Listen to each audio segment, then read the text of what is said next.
Okay, the goods are loaded in the truck. Pick it up, drive to the warehouse, and keep an eye out for any trouble.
Morse Mutual. How can I be of service? I'll do my best.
What you need, boss? Some wheels? I can bring them round.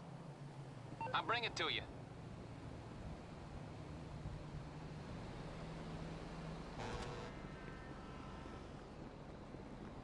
Hurry! Don't you know I can't go on after the pinata?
Testing, testing. 1, 2, 3, motherfucker.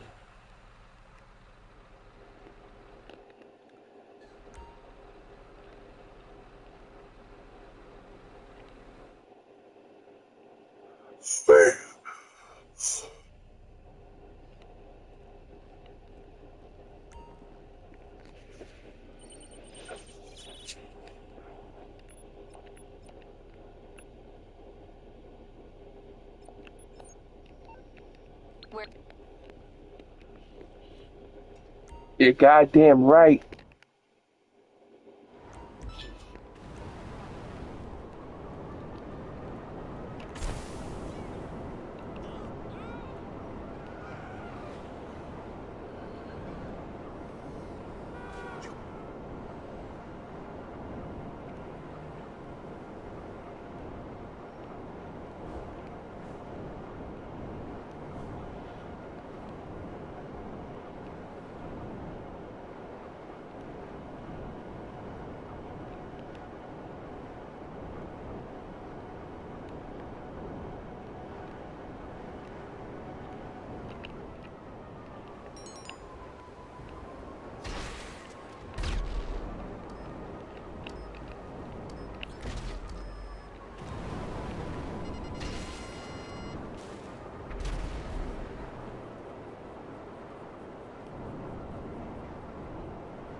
Come on, start the fucking show, goddamn.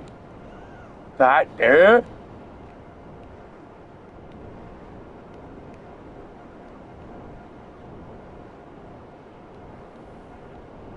Let that sink in. Go ahead.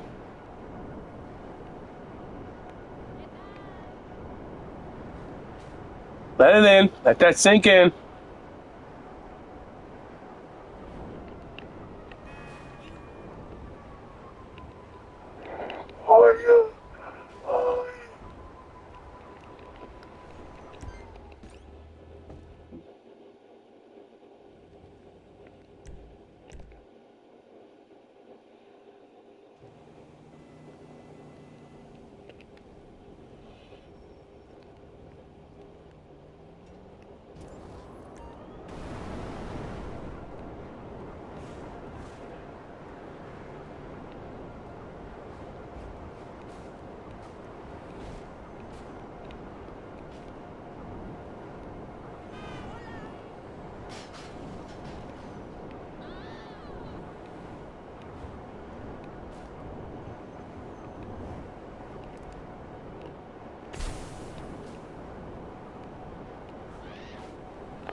Motherfucker.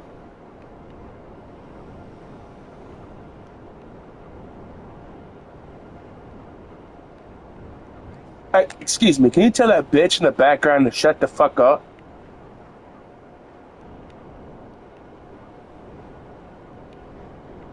Good evening, everybody. You're watching America First. My name is Nicholas J. Fuentes. We have a great show for you tonight. Very excited to be back here with you tonight on Wednesday. We have a lot to talk about tonight, lots to get into. Big show.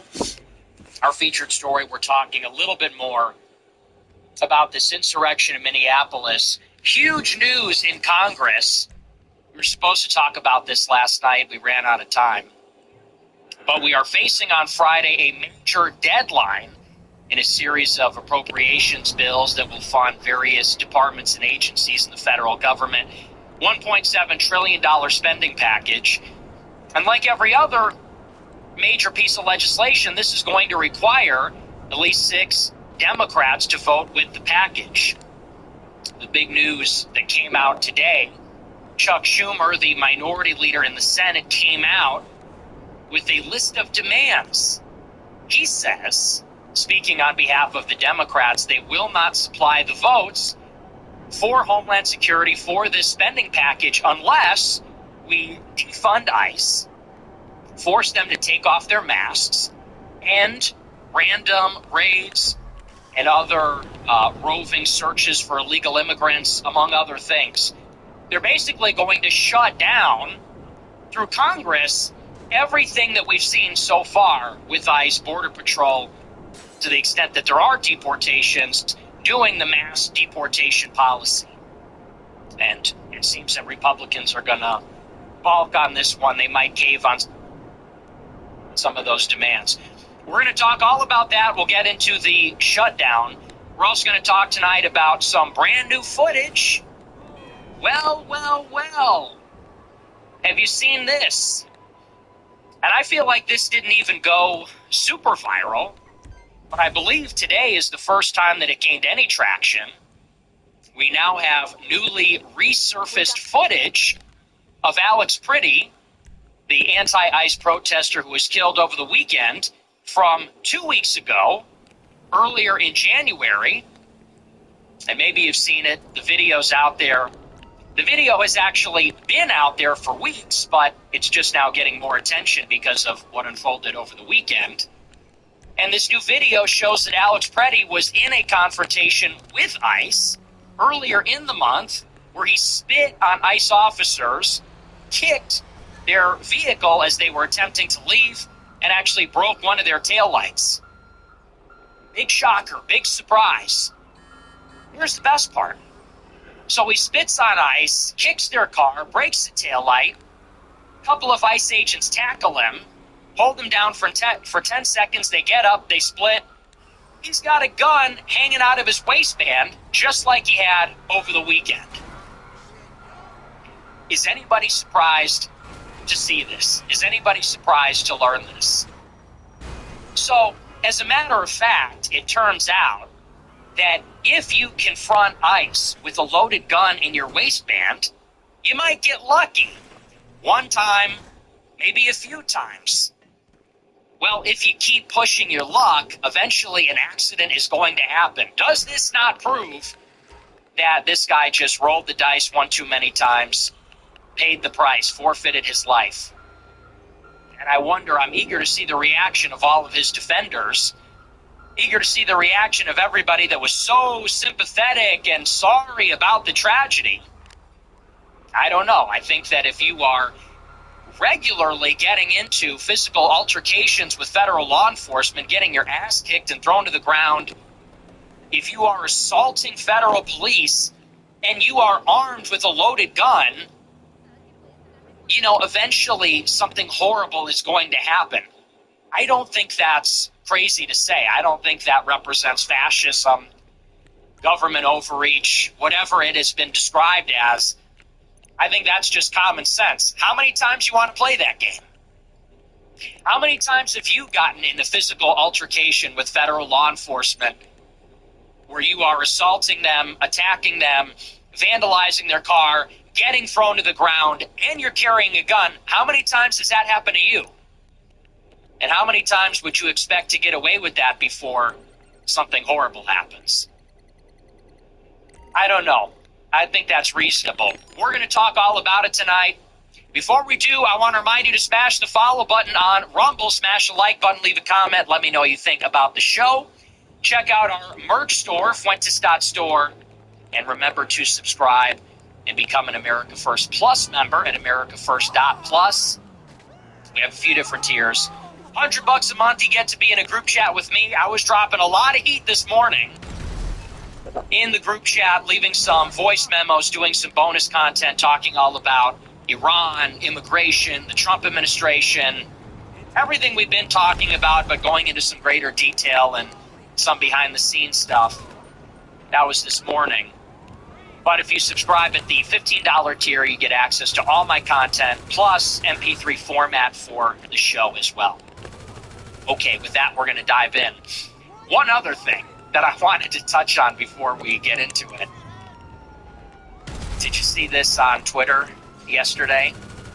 So I told you last week on Friday, I think I spent about 30 minutes going off about this because it was kind of a slow day. Of course, there's this huge winter storm that is sweeping the mid-Atlantic, the South.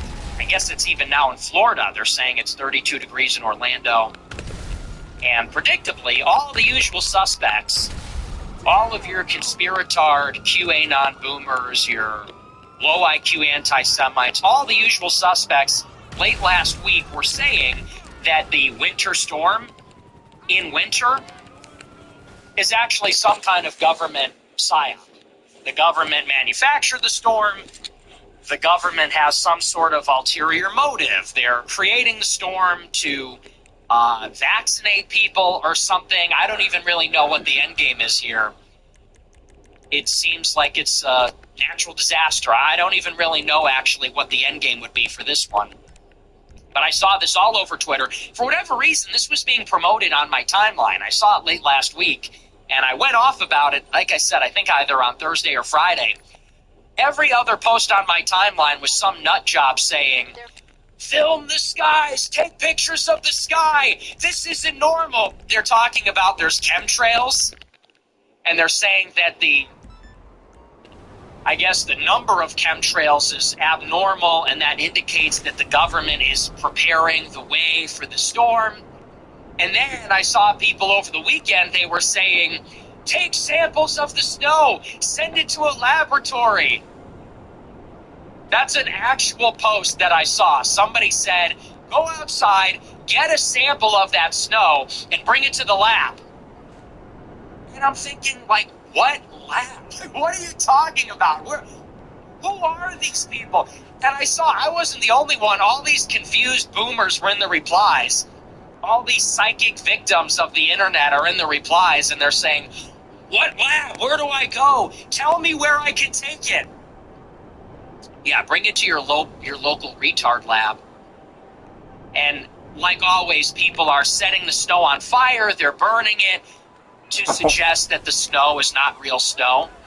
People are collecting samples of the snow, and they are performing experiments on it. And there's no hypothesis. They're not actually observing the physical properties of frozen water or water in a solid state. They're just making these conjectures and saying, well, if I use a torch, if I use a lighter on the snow burns. That means it's plastic. This isn't real snow. It's not like the snow I grew up with. This is government snow. This is Illuminati snow. I'm seeing this all weekend. I think I'm going crazy. Because I don't see anybody even mentioning this. It's totally insane. Like, we have a problem. Conductor, we have a problem. This is all over Facebook. It's all over Twitter. Goyim have gone insane. Here's the best part. This was the highlight. And this made me feel a little bit better. Yesterday, Candace Owens wades into the conversation. Candace Owens, after she gets her internet and her electricity back, she lives in the middle of the storm. She logs on to report her findings, her observations. The mommy sleuth, that's what they call themselves on her channel. Sherlock Holmes, the top investigator, she went out to look at her backyard, and she said, I see all this ice on my deck, on the trees, the power lines. She said, I grew up in Connecticut. I've seen ice my whole life. I've never seen ice like this. She says, it's 30 degrees, and I don't see this water, or rather, I don't see this ice melting at all. She says, it's not even dripping. She says, it's 30 degrees. And the ice isn't melting. 30 degrees, it's not even dripping. She comes back, she doubles down, she jumps in the replies and says, it's more like dry ice than real ice. She says, I reiterate, it's 30 degrees and the ice isn't melting. And everybody points out the freezing point for water is 32 degrees. So if it's under 32 degrees, then water will be frozen. If it is over 32 degrees, then water will be liquid. These are the chemical properties of water on planet Earth. And actually, I think in the universe, these are the chemical properties of water in its various states, as a solid, a liquid, a vapor. People quickly pointed this out. They said, Candace, that actually makes perfect sense because water does not begin to melt. Frozen water, otherwise known as ice, does not begin to melt until the temperature reaches 32 degrees Fahrenheit. And let me tell you, here's the best part, because a lot of people miss this. So she got community noted. Everybody's laughing at her. The community notes say, okay, water freezes at 32. And everybody's pointing this out. I think a lot of people miss this. And I was driving around today, and it dawned on me. I said, so we can learn two things from this. Number one, clearly Candace Owens does not know that the freezing point for water is 32 degrees, which is, how do you not know that? You're a 35-year-old adult. You're living in the United States. It's not like we're in Ghana. It's not like we're in the Sentinel Islands off the coast of India where the scientific revolution hasn't happened yet. It's the 21st century. We live in the United States. You live in an industrialized nation with literacy and universal education. You're 35 years old. How do you not know? I mean, this is like the basics. I think everybody knows this. 32 degrees is when water freezes. That's like 101. Like, are you smarter than a fifth grader? But then I was thinking further. So, one, we now know for a fact she does not know that water freezes at 32 degrees, which is kind of insane. But here's what's even better. You have to wonder, what temperature does she think water freezes at? If it's not 32, what do you think she thinks it is? And I had sort of an epiphany while I was driving. I thought, she probably thinks it's 0. Because what else, if you don't think it's 32 or you don't know it's 32, what would you guess it is? And if I had to speculate, I would say she thinks it's 0, because the way that she said it as though it was so self-evidently suspicious. She said, it is 30 freaking degrees and the ice isn't melting. What's going on, guys? She said, and I will say it again, 30 damn degrees and the ice isn't melting? Who has ever heard of such a thing? Like, she said it like she was outraged. She said it like it was so ridiculous, like it was unheard of. The way that she doubled, tripled down, 30 degrees and water is still frozen. I mean, come on. Like it was self-evidently outrageous that this is going on. And I think the only conclusion you have to draw is like she thinks water freezes at 0 degrees. And if you think that would be insane. If you think that water freezes at 0 and it's 30, you'd be like, okay, what's going on here? It is 30 degrees above the freezing point of water, and there's not even a drip. There's not even a trickle. And that's why maybe you'd go and post that. So I don't know. I mean, I think that's probably what's going on. And in which case, you go, why does anybody listen to this person? Here's the best part. She's on her show a couple weeks ago. She goes, I don't know why anybody listens to Nick Fuentes. He's a theater kid, and grown men should not listen to flamboyant theater kids, blah, blah. Okay. Let's, for the sake of argument, accept this idea. Well, if that's the case, I think you definitely can't be listening to somebody that doesn't know the physical properties of water. Like, she goes, grown men can't listen to this guy. This is some entertainer. This is just some frivolous performer. Okay, you don't know that ice is created at 32 degrees. I think that's a little bit of a bigger issue, don't you think? And anyway, so she gets community noted twice. Everybody's talking about it. She comes back to do a little damage control. Get a load of this. She says, well, I should have mentioned that my deck is 10 degrees warmer than the rest of the neighborhood. That was her idea of damage control. She didn't come out and say, oh, my bad, I'm a dumb idiot. She comes out, and her damage control, she replies to somebody and says, "Oh, I should have mentioned, my outdoor deck is always 10 degrees warmer than the rest of the planet."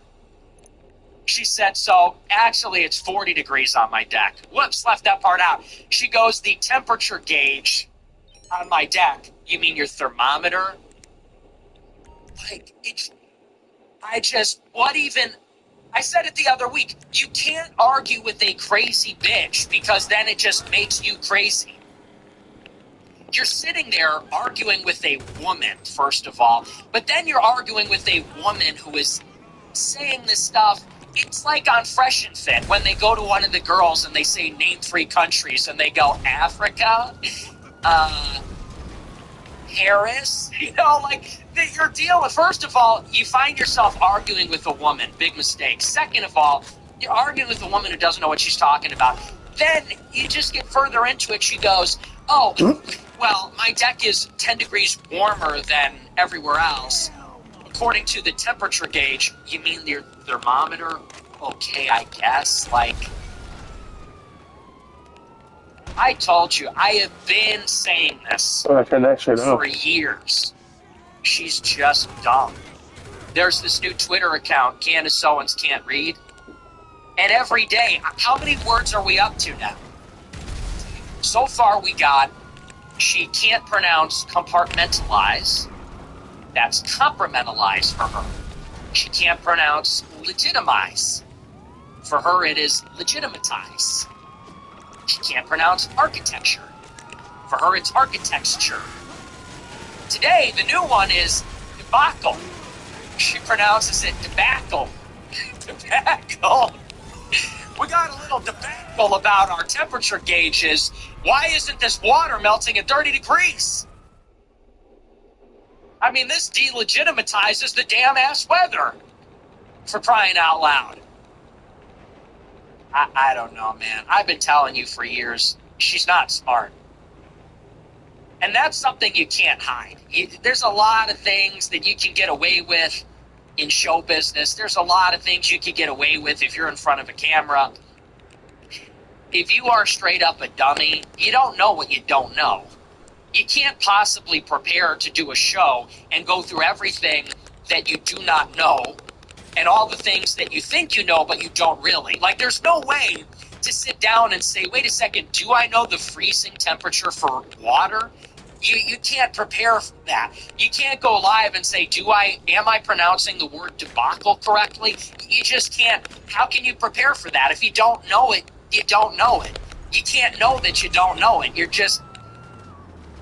And, I mean, people get away with being dumb online. You gotta be really dumb for it to be that not blowing up? Holy. Anyway, so I saw that today. I was like, wow. And she's got one of the biggest podcasts in the country. What does that tell you? I've been saying it for years. The biggest red pill is that most people are fucking retarded. That is the biggest red pill. If you are an intelligent person, the biggest red pill you will find, excuse me, and I think most people sort of know this, but you really need to process this, is that most people are completely retarded. Because what does it say about the country that this is one of the most popular podcasters that is around? By far. It ain't even close. I mean, she's got millions and millions of downloads on iTunes, Spotify, YouTube. People are signing up in her, army. And it's like this every day. History, pronouncing words, science, it's just basic stuff. And you go, how are people not catching this? But, I mean, this is the type of crowd that watches Sean Hannity. It's the type of crowd that thinks Kai Cenat is really funny. It's like Kai Cenat not being able to read. You go, who is influencing the population? How do people watch this? And you go, they're even dumber than the influencers. Probably Candace Owens' audience is even dumber than her, and that's scary. That's disturbing. I see another clip from the other day. She's arguing with Bill Maher about the moon landing. Bill Maher said, well, we went back to the moon a bunch of times. She goes, we did? He goes, yeah, we went back to the moon 10 times. She goes, oh. It's like, okay, what are we doing? What do you know? You don't know anything. Anyway, so that's that. I just think that's totally insane. I feel a little sorry for her. I'm sure it must be embarrassing, but I want to move on. I want to get into our news for the night. That's just a little levity. And at first, I want to get into the story about Alex Preddy. I mean, this is just delicious. So as you know, we are in another Holocaust. Trump is another Hitler. ICE is the new Gestapo. Illegal immigrants are the new Jews. And this is just shutting the whole country down. It's grinding the country to a halt. We've been covering this now for several weeks. And we are thoroughly in a phenomenon. Let's be very clear about what this is. There is a massive, organized, concerted effort to prevent mass deportations. We're in a war here. And it's sort of a complicated picture because on the one hand, you have the Trump administration that is not even really doing mass deportations. It's not even really happening. And we've talked about this in great detail. And if you want more of that, you can watch my show from last night and the night before. But the best available estimates say that the Trump administration only deported about 230,000 people last year, which is really not very much, especially in light of how many people have crossed the border illegally in just the past 5 or 6 years. In the first Trump administration, in the Biden administration, this is really nothing. And what's more, even this year, in a year where the border is absolutely secure, you might be getting anywhere between 20,000 to 100,000. It's hard to estimate it, but you might be getting somewhere around, let's throw a dart in the middle of it. Let's say you got 50,000 illegal immigrants that you could call gotaways, people that slipped across the border without being detected or apprehended. When you think about the fact that you cannot completely control irregular, illegal migration into the United States, at the end of the day, on net, how many people are you actually removing? Is it 180,000? Is it 150,000? It's 230,000 at the absolute most, but it could even be fewer than that on net. And when you take into account that under Biden, we were talking millions coming across every single year, there's nothing massive about this. It's not systematic. It is not massive. It does not reverse even the worst years of immigration that took place in the last administration under the predecessor. So this is why I say the picture is a little bit complex. It's not even really a massive deportation. There's sort of this open-ended question about whether there will be anything like a massive deportation. There seems to be an element inside the administration that is trying to make it happen. There are good people at ICE, at DHS, at Border Patrol. They want mass deportations. And there is an effort to get those resources to do it, to build the detention capacity, to hire the requisite personnel, train the existing personnel. There are lawyers working on the legal remedies when they get an injunction from a judge or when they run into some of these problems, like when they deport the wrong person, which there were a few high-profile cases like this. And so there does seem to be an effort inside the administration to follow through on this. There is extraordinary pressure from Trump's political base, from the voters, to follow through on this. At the same time, Trump is either completely unwilling or completely unable to actually satisfy these demands. Unwilling because there is pressure from the Chamber of Commerce, there is pressure from Wall Street, from Silicon Valley, from big agriculture, not to actually follow through. And it's also a question of competence. There's a faction inside the White House that wants it. It's debatable what side Trump is really on. There's also a very strong faction that is trying to shut it down, and maybe it's simply for lack of ability that Trump is not able to follow through. In any case, it's sort of interesting that one of the sides isn't even really a coherent side. It's not even that we are doing a massive deportation. It is the threat that we want one, or that one might happen down the line. Now, what is very real even if the mass deportations are not happening, what is very real is that the left is shutting it down regardless. Even to the extent that there are large numbers of illegal immigrants being physically removed from the interior of the country, and 2/3 of them, most of them, do not have a criminal rap sheet. The Democrats are doing everything in their power to stop it.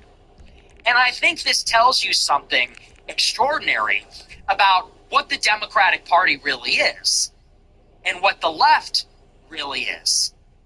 Because for them, mass migration is a non-negotiable part of their vision, which is actually a little bit strange when you consider it. Because what are the fundamental planks of the Democratic Party? You could say it's about the working class. It's about American labor, like union workers, machinists, manufacturing workers. It's about public sector unions.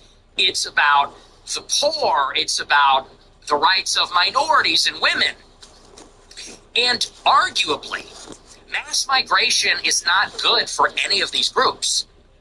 The illegal immigrants that come here get raped. The women get raped along the way. The illegal immigrants that come here are competing with our lower class that is native born for government benefits. There's only so many benefits and emergency rooms and public schooling to go around. They're in direct competition. They're also in competition for the jobs. And then when it comes to union labor, this is undercutting good, high-paying union jobs. It's arguable whether that's even good.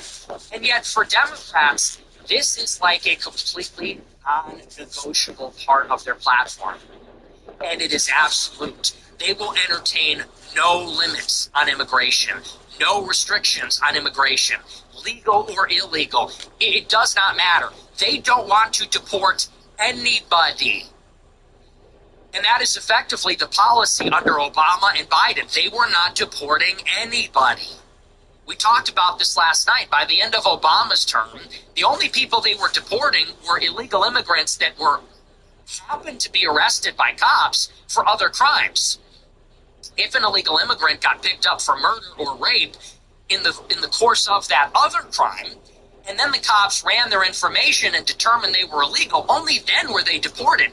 That's not really, we're not even really enforcing immigration law at that point. It's sort of like a salutary neglect. We're basically telling illegals, as long as you don't bother anybody, you are effectively given amnesty. And of course, this only intensified under Joe Biden. So like I said, this is an absolute totalizing policy. It's debatable whether this is even good for a good portion of their base.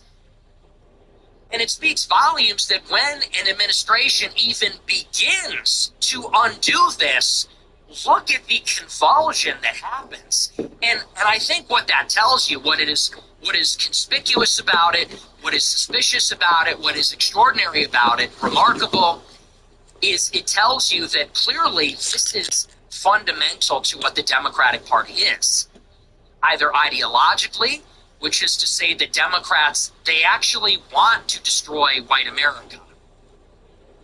Like in their bones, in their heart of hearts, they are grounded in their ideology by an animosity for white America. They view it as an imperative, as a positive good. It is like a mission that they make America a majority-minority country. And if you press them, they will admit this. They see this as America's historic comeuppance. As a matter of fact, they see it as Europeans as a race, Christians as a civilization. They see this as historic retribution. They're motivated by this sense of guilt, of cosmic justice, that the white man had his chance, the white man had his time, committed so many crimes, and now the white man will get a taste of his own medicine. He will be put in minority status. He will be a victim of tyranny. He will be a victim of preferential treatment for another group, and so on. But it also tells you about how the Democratic Party functions economically and politically. They need illegal immigrants to win the elections. They fill these people up. They fill up these big Democrat machines, these big Democrat cities like LA and Chicago and New York with illegals, and that inflates their numbers. It inflates their numbers in Congress and in the Electoral College. Probably these people are engaged in a lot of voter fraud. Ultimately, these people have kids, and if Democrats are advocating for them, then the kids vote Democrat forever. And in the case of Minneapolis, it's a big part of the scam. If the illegal immigrants are stealing a ton of money, there's all these programs that are set up, all these entitlement programs, and they're administered at every level, municipal, state, county, federal government. At every level, there is a graft taking place. There's stealing happening. This is a form of organized crime, effectively. And like I said, we saw that in Minneapolis. That was a hotspot for welfare fraud in a much larger story about welfare fraud, which says a lot. And anyway, so we've been in this situation where there is just this extraordinary effort by the media, by the Democrats, the Democratic Party. It's all over social media, even to the extent that Trump is doing the deportations to just get it to stop. Because if we begin to think in terms of a country, that we have sovereignty, that the citizens have a right to determine who gets to live here, who is allowed to enter, who is allowed to remain, and if people are not allowed to remain, then we have the right then to physically remove them. The Democrats don't even want us to go there. They don't even want 250,000 people kicked out. They don't even want the idea that we have a zero tolerance policy for illegal immigrants being inside our country. They can't tolerate it. So they've got this huge effort. And to me, this is really just the most fundamental thing. I said it last night. I said it the night before. It's really not that complicated. You have exactly two options, and there are only two. Either you deport every illegal alien, and you have mass deportations. There are tens of millions of people here. They have no right to be here. It's not legal. It is against the law. And we are going to enforce the law against them. We're going to pick them up. We're going to take them out. And we're going to massively deport every single one that has no business living inside the country. That's option number one. The only alternative, literally the only alternative, is that you get a mass amnesty. You're either getting a mass deportation and you're deporting all of them or most of them or a very significant number, or you have a mass amnesty. If you do not deport 30 million people or 20 million people or 10 million people, if you do not deport tens of millions of people, then what are you doing? You are giving amnesty to tens of millions of people. You are telling them, hey, you broke the law. You have no right to be here. You are here illegally. You are in the red zone. Return to the battlefield. You have 5 seconds or you're going to respond. Like, you're telling 20 million people we are not even going to bother to try to enforce the law. So those are the only options. There is no third way where we say, well, we're going to have mass deportations, but not for everybody or most people, and we're going to do it in a polite way. These are the options. You massively deport or you massively amnesty. How could it be any other way? There is literally no other way. They either get amnesty or they get deported. And what happens if they get deported is that it gets ugly. You cannot remove 30 million people from the country without violence. You just can't. It's statistically a necessity. Statistically speaking, it's not 1 in a million, it's 1 in 10 million. Do you think that you can remove 10 million people without 1 in 10 million? Think of the odds. Getting killed, getting beat up, getting falsely imprisoned or misidentified? The answer is no. So, if you are down with mass deportations, well, then you have to be down with ICE. Because who else is going to do it? How else are you going to do mass deportations without immigration enforcement agents with guns and armored vehicles picking them up? And if they're doing it, yeah, they're going to kill some people. Especially if there's an organized left-wing resistance. So, when you think about this logically in a series of if-then statements, if these people will not be amnestied, then you have to deport them. If they don't want to leave, then you have to coerce them. If you're coercing them, you need a big armed force, overwhelming force with tactical gear and guns and armored cars to get them out. If you're using overwhelming force and violence, which is a necessity, some of them are going to die. And if some of them are going to die, then you got to be okay with that. You can't, when one person dies, chicken out and say, well, I was okay with violently removing 30 million people, but not if someone's going to get hurt. So what, now you're in favor of a mass amnesty? No, it doesn't work like that. You are either a woke, left-wing, anti-white piece of shit, and you want to amnesty 30 million non-white people that don't care about our country at all, or you have to physically remove all of them, and some of them are going to die, and you don't need to love that. You don't need to be celebrating that and saying, hooray, and, another person was gunned down in the street. You can say it's a tragedy. You can say it's unfortunate. You can say it's less than ideal. But you have to tolerate it if you're serious. And that's really it.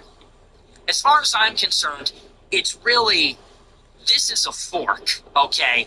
If ever there was a fork, this is it.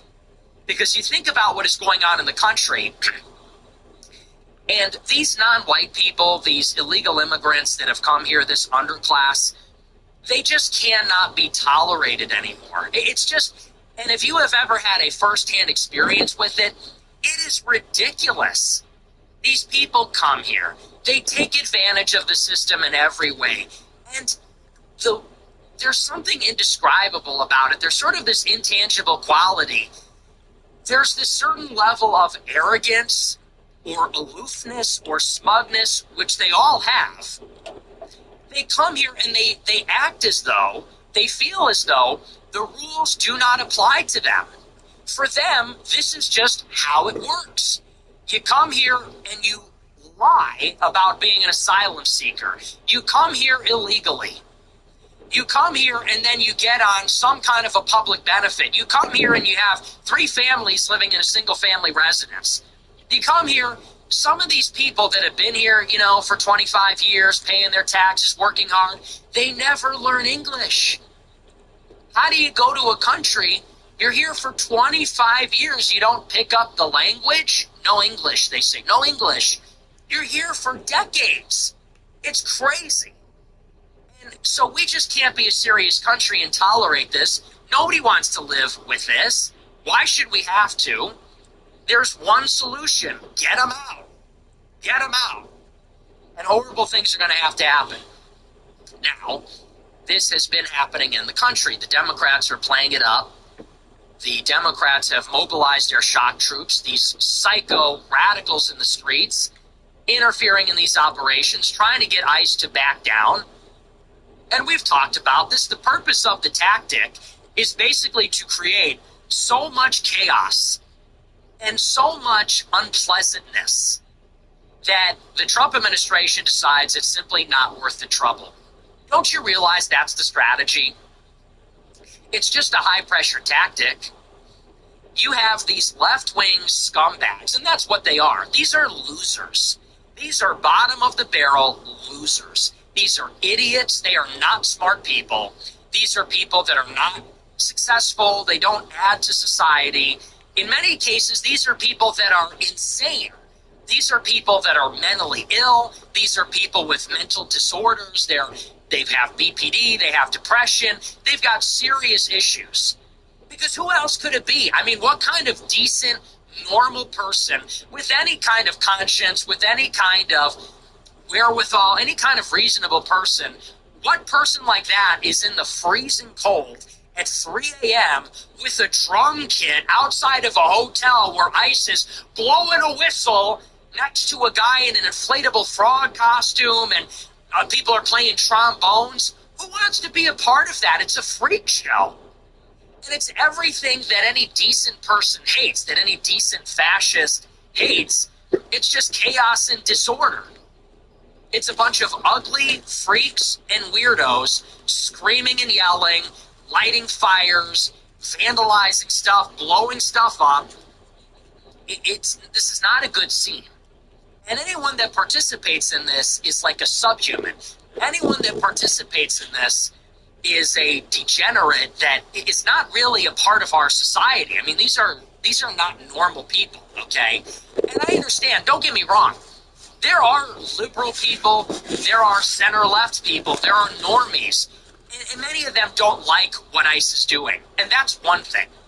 There are many people out there that maybe aren't sold on mass deportations, and maybe they don't like what they see from ICE, but the people that are out there in the streets, that's a different category. The type of person, these like true believers, this bucket of people at the lowest level filtered down that are actually going to be deploying with the John Brown Gun Club, with the mission, and they're in the DSA. These people are lost. And anyway, these people are out there. And what the strategy is, in other words, they don't have power. These are not credible people. They are just out there to create so much unpleasantness and so much chaos that the government decides it isn't worth the trouble. That's what that is. If they are out there doxing ICE agents, if they are out there giving death threats to the higher level government officials, if they are out there in the streets vandalizing hotels, causing a scene in Target, if they're out there trashing the city, well, what effect does this have? The Minnesota Chamber of Commerce, representing Target and Marriott and Home Depot and all these businesses, they come out and say, hey, we got to de-escalate. Because Target doesn't want 50 nut jobs shutting down their store.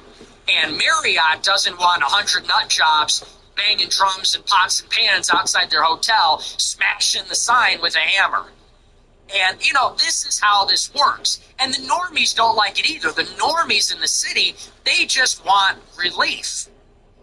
They say, we don't want all this craziness. We don't even really have a strong position, but look, we want to go to work. We want to bring our kids to school. We don't want the ICE commandos driving through the streets, battling it out like Fallujah with Antifa. Like, we don't want to live like this. So they just make it unpleasant for everybody so that the administration decides it's not worth the trouble.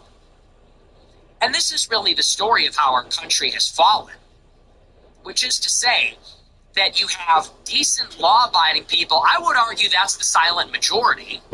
Even non-white people, too, even Hispanics, even blacks. In their heart of hearts, they really just want to go to work, make a living, send their kids to school.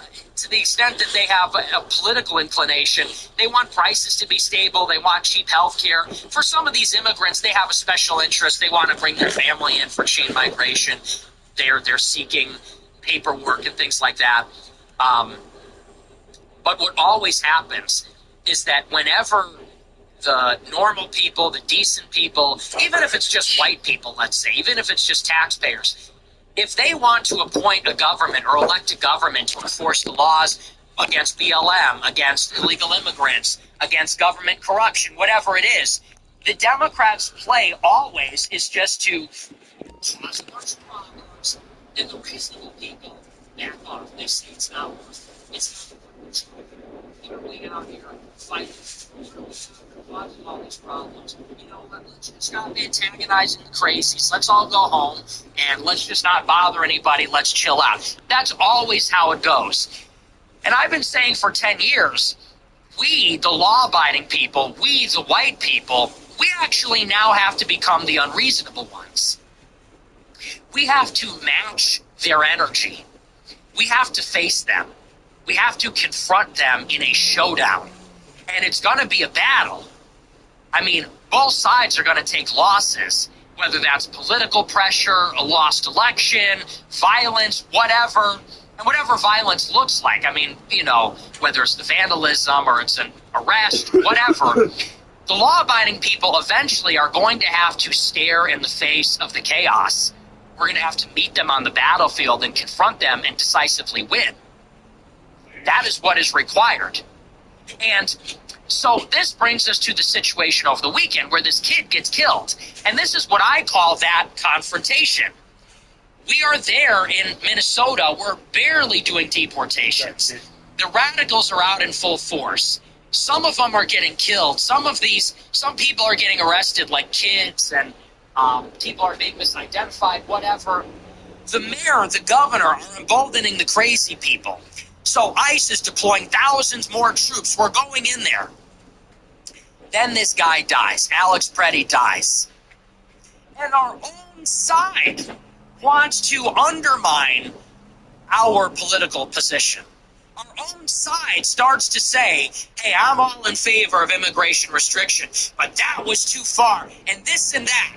That was too far, that was too brutal. I don't support that. He was a citizen, he was a veteran, he was a nurse, he was a legal concealed carry permit holder.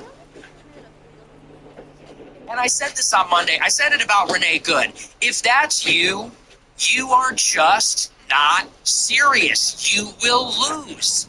You have blinked. You're playing a game of chicken, and you just lost. This is the fight. We are taking the fight to them to deport some illegal immigrants. They are resisting. We are putting down the resistance. One of their idiots dies, and now our own side says, all right, uncle, let's just surrender. Now let's talk about, because these two stories are related. So what do we find out now about Alex Preddy, the guy that got shot? Well, when he gets shot, what does the media say about him? Well, first of all, they produce an AI-edited picture of him. Anybody catch that? So this guy is an ugly freak. He just looks like a freak. He's got unkempt facial hair, weird physiognomy. He looks like a weird dude. The first thing the media does is they produce this AI-enhanced photo of him that makes him look like a total catch, makes him look really handsome. This is what they do, okay? This is the facelift. Then, how do they portray it on social media? They say he was a veteran. He was a nurse. He was a concealed carry permit holder. He was a medic. This white U.S. citizen, a veteran, a healer, a medic, selflessly went to Minneapolis to look after his fellow citizens. And he was gunned down because he tried to protect two ladies that were being apprehended by ICE. That's the story they tell us. And this is a psyop. And it worked. And you have all of these like right-wing Trump supporters, you have all these macho guys, all these 2A guys, libertarians, far-right guys, they're all going, what the fuck? Our government, our surveillance state, our totalitarian police regime just gunned down. I don't care if he was left-wing, he was one of us, he was white, blah, blah. It worked. Well, what do we know about him now? Yesterday, we get a statement from his family. What does the family say? His own parents say he's acting really weird. His behavior is totally strange. He hasn't shown up to work in months. We told him not to confront ICE, and he kept going anyway.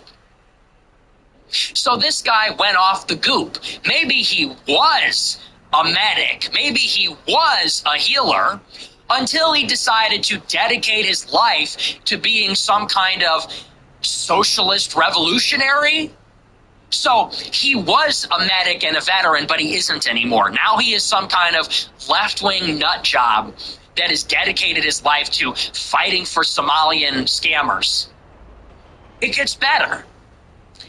Now we have a video that is resurfaced. It has been going around for weeks. Before his confrontation, which ended in his death over the weekend, he got in another altercation with ICE. There's at least one, maybe two other altercations that we know about. One of the altercations resulted in a broken rib. The other one was caught on video. This is from the New York Times.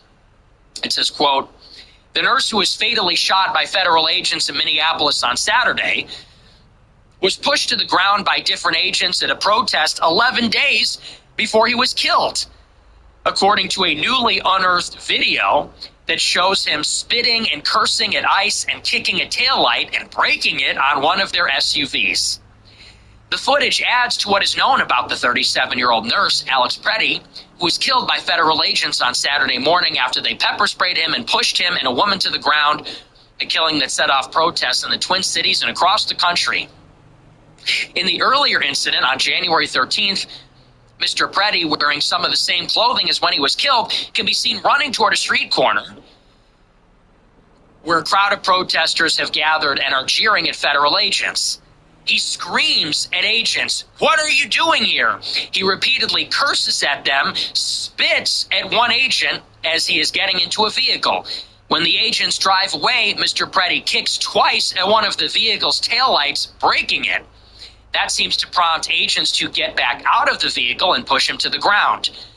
The agents, some of whom are with Homeland Security investigations, hold Preddy on the ground for about 20 seconds before letting him go and driving off. As Mr. Preddy gets back to his feet, what appears to be a gun is seen tucked into the back waistband of his pants. During a later confrontation with agents in which Mr. Preddy was killed, he had a gun holstered on his hip. Okay, so I've seen enough. Fuck this guy. Seriously, he is not a hero, he is not a martyr, he is not a patriot. As a matter of fact, he shouldn't even be considered a citizen. Fuck this guy, and I don't care that he died. 100% justified. Good riddance. Bye, bye-bye. One less piece of shit in the world. Good riddance. This is not a nurse, a veteran, whatever. This is a psycho. Who does this? Think about how psycho you have to be. This guy is out there and can barely contain himself. There is no restraint. This is not normal. No normal person does this. You want to go to a protest? Knock yourself out. You want to get bundled up in your parka. You want to go and bring your coffee and hold up a sign. You want to go with a friend and make your voice heard. God bless you, honestly. That is your First Amendment right. To speech, to assembly. We do live in a free society. Hey, God bless you. You want to go in daylight, on a weekend, or a normal day, you want to stand in a public place with your coat on and make your case, that is your prerogative. This is completely different. You have people going about their lives and in private, in conversations with coworkers and family and friends, they might not agree with what is happening. Some of them might feel very strongly and commit themselves to activism. Maybe they bring a box of Dunkin' Donuts to the protest. Maybe they make a sign and they go to the demonstration. Again, I don't agree with it. God bless you. This is somebody who is clearly on a mission. He is out there to confront law enforcement operatives. You know, that's different. It is one thing to go in public and apply pressure to policymakers and voters.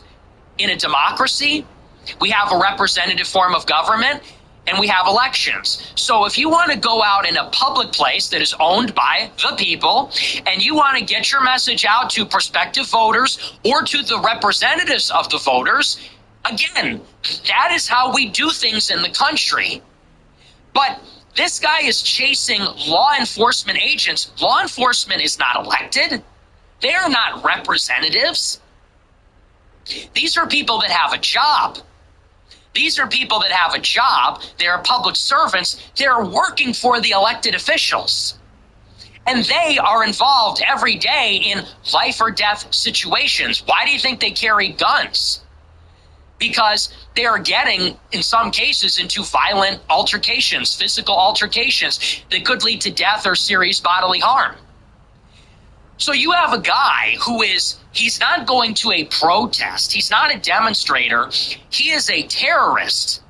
He is out there, he is an outlaw at the minimum.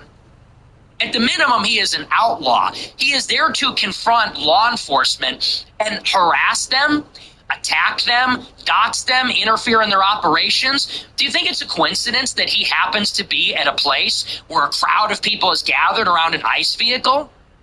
Most people have jobs. Most people have a life.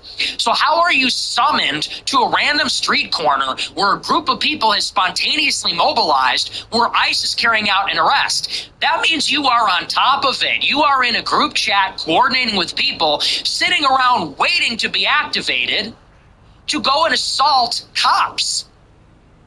And then he sees cops. He is completely taken over by emotion, by rage. And you see the video, these are uncontrolled body movements. It's not like he's standing there holding up the sign and ICE is pushing them back or something like that, a familiar scene. No, he is aggressive. Aggressive, uncontrolled, unrestrained, flailing around, running up on ICE, screaming, "Fuck you, what are you doing here?" Spitting on them, flailing, kicking their car, kicking a car. Kicking the car, breaking the taillight. That's someone who is insane. That is a violent nut job. And by the way, that's a crime. Spitting on a cop is assault. How is that a protest? Spitting on cops that are leaving the scene. It's not like some guy is brutalizing you and in an act of defiance, you are aggressively running towards ICE, confronting them as they leave, spitting on them, screaming at them, kicking their vehicle and breaking it. This cocksucker should be in jail. Those are multiple crimes. I mean, you could throw the book at this guy. None of that is legal. None of that is defensible. Who behaves like this? They throw him to the ground and then they let him go. They throw him to the ground and then they let him go. And by the way, he does all this with a loaded gun in his waistband. So imagine you're a federal cop. You are federal law enforcement representing the United States of America.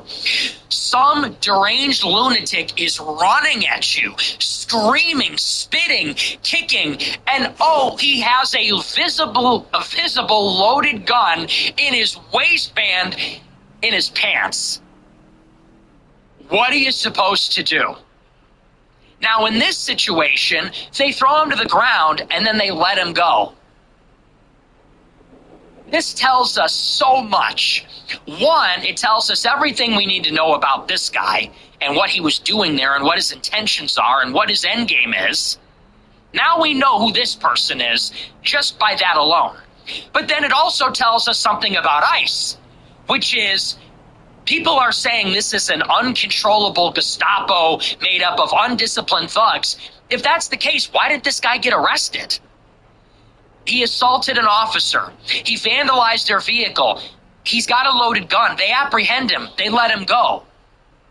He didn't get punched in the face. He didn't get kicked in the teeth. He didn't get put in handcuffs. He didn't get taken away. He didn't get shot. Now, there's another story that he got thrown to the ground by ICE in a different altercation and broke his ribs. So this guy was just doing this.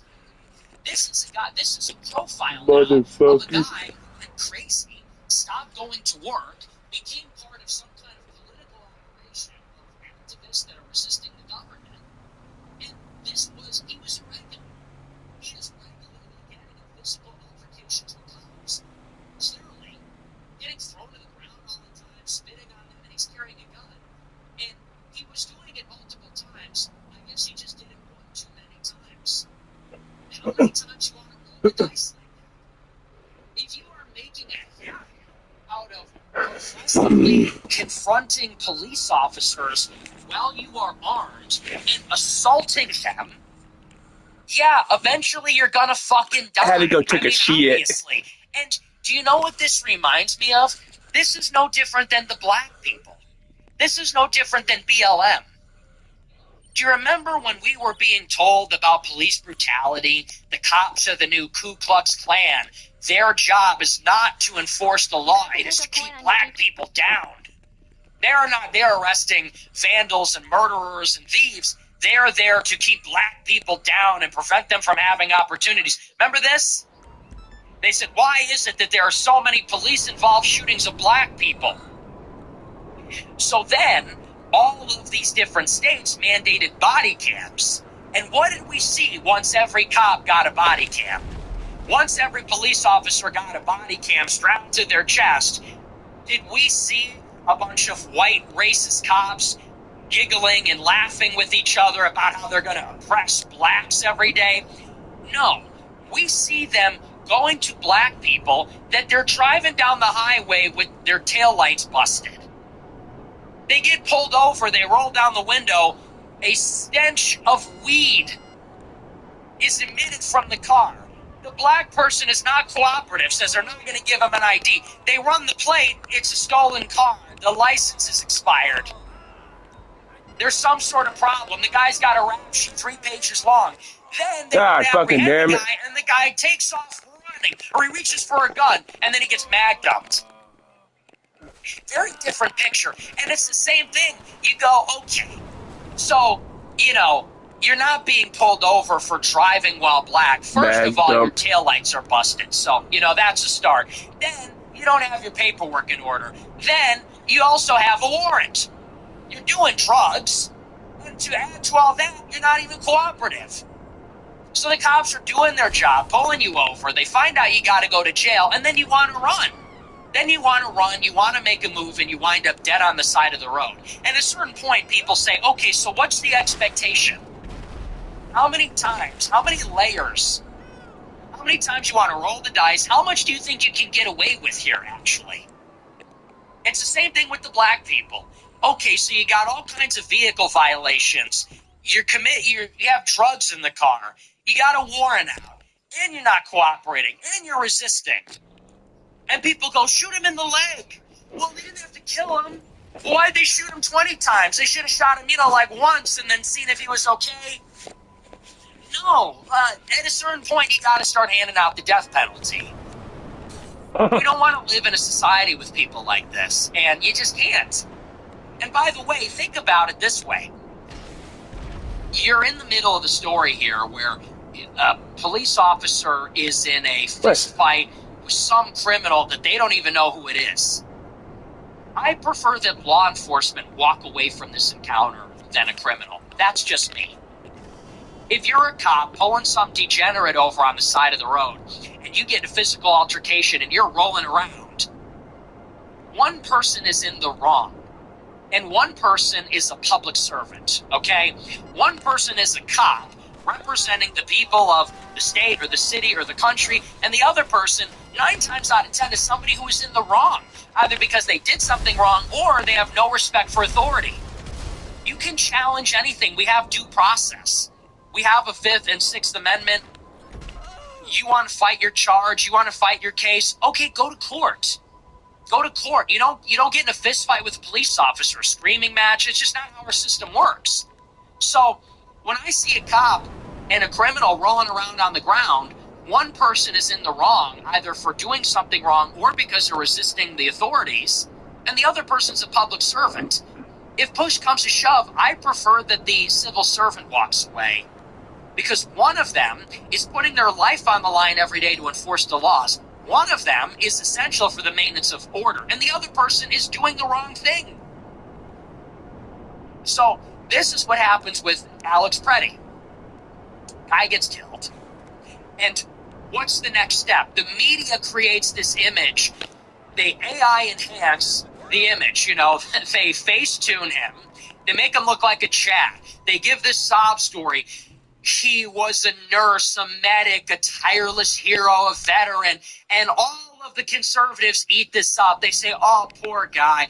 Oh, he got treated badly because he's white. Oh, it's such a sad thing. We find out the guy's a complete scumbag, so that was a lie. And then when you look at the bigger picture here, when you start in the beginning of the story rather than the middle, you realize it was only a matter of time before this was going to happen. Maybe his SIG didn't go off accidentally this time and a mistake wasn't made. How many times do you think you can aggressively run up on a cop, assault him with a gun in your pants and extra magazines in your car before you get blown away? I mean, honest to God, how many times do you think you can get away with that? How many times do you think reasonably you can do that and never have any consequences? And it goes back to the same thing with Renee Good. When, if ever, are there any consequences for anybody in this society? You come in illegally, you can't be deported. You broke the law, but they say, oh, well, but they've been here a long time, but they're a nice guy. Okay, but they shouldn't be here. You're a Somalian scammer. You're taking $8 billion from the state. Homeland Investigations comes in, and that is who Alex Preddy attacked in this instance. So, again, there's no accountability for scammers. Then you get the nut jobs that show up, like Renee Good and Alex Preddy. They want to get in the face of police. You know, the lesbian wife is saying, come and get it, big boy. Drive, drive, drive. She goes to run over a cop. People say, well, you didn't have to shoot her. Alex Preddy's running up with a gun in his waistband. Well, you didn't have to shoot him. He was disarmed. Oh, sorry they didn't see that when they're being surrounded by nut jobs blowing whistles. At a certain point, there's got to be accountability. And this is what is so saddening about all of it, is when do the law-abiding, decent people grow the balls to say, you know what? Play stupid games, win stupid prizes. We need that kind of fortitude and conviction behind what we are doing to say, you know what, I can tolerate this guy dying. It just speaks to how weak our coalition is. We don't want to win.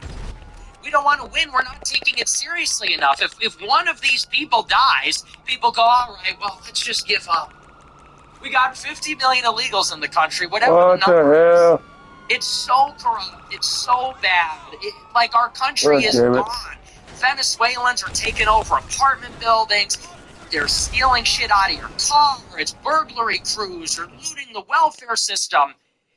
One asshole dies, and conservatives want to lay down and say, never mind.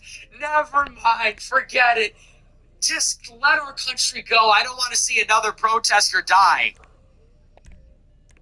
And you go, wow, we have no stomach for this. And that's when you realize we shouldn't even start fighting if we can't take the heat like this. Then it gets better. So get a load of this. Now the Democrats in the Senate are going to shut down the government to impose restrictions on ICE. It's literally George Floyd. George Floyd is a scumbag. Dies because he is stupid. Everybody says it's brutality. So what do? We handcuff the police. Body cams, abolish the police, defund the police, put restrictions on them. And what do we get? Crime everywhere. Crime wave. Same story. Some scumbag dies because of his own stupid decisions. Everybody freaks out. Now what are the Democrats doing? They want to defund the cops. Body cams, take their masks off, put the handcuffs on them. So Friday, there is a deadline for a $1.7 trillion appropriations bill. It funds a half dozen government departments and agencies. In order for the bill to pass, it needs 60 votes in the Senate. Republicans only have 53, 54 with a tiebreaker. So they're going to need 6 Democrats to come over and vote for this thing. They were going to vote for it. After the death of this protester, the leader of the Democrats, Chuck Schumer, comes out and says, we, the Democrats, will not supply the votes unless we separate the spending bill. We'll pass the spending for every department and agency except for DHS, except for Homeland Security, which runs ICE and Border Patrol. They said because we will not fund Homeland Security unless they put restrictions on ICE. So they say to avert the government shutdown, let's vote on every other spending item. We'll save Homeland Security for later because we don't want to give them another dollar until they agree to put these restrictions on how ICE is handling these operations. And among the demands, they say they want ICE to take off their masks. They want ICE to wear body cameras. They want to take away some of the funding. They want to make it so that ICE cannot make an arrest without a warrant from a judge. This is just some of their demands. This is a story from the New York Times. It says, quote, Senate Democrats on Wednesday demanded that federal agents carrying out President Trump's immigration crackdown take off their masks and stop warrantless searches and arrests, laying out a list of conditions they said must be attached to a funding bill for Homeland Security ahead of a Friday shutdown deadline. Senator Chuck Schumer, the Democrat minority leader, presented Republicans with a specific proposal that Democrats said they would insist on in exchange for their votes. In addition to a prohibition on federal officers wearing masks, they also demanded that the agents wear body cameras and carry identification.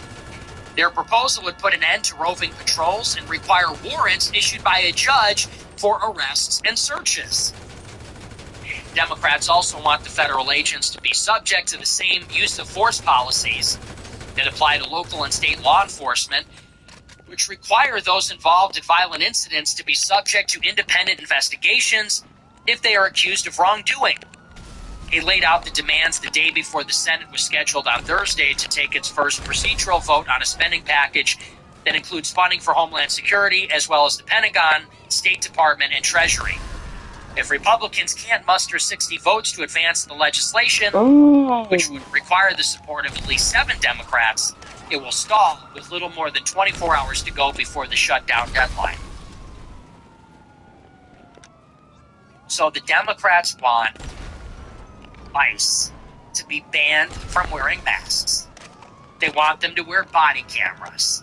They want them to have to go to a judge to arrest or search anybody.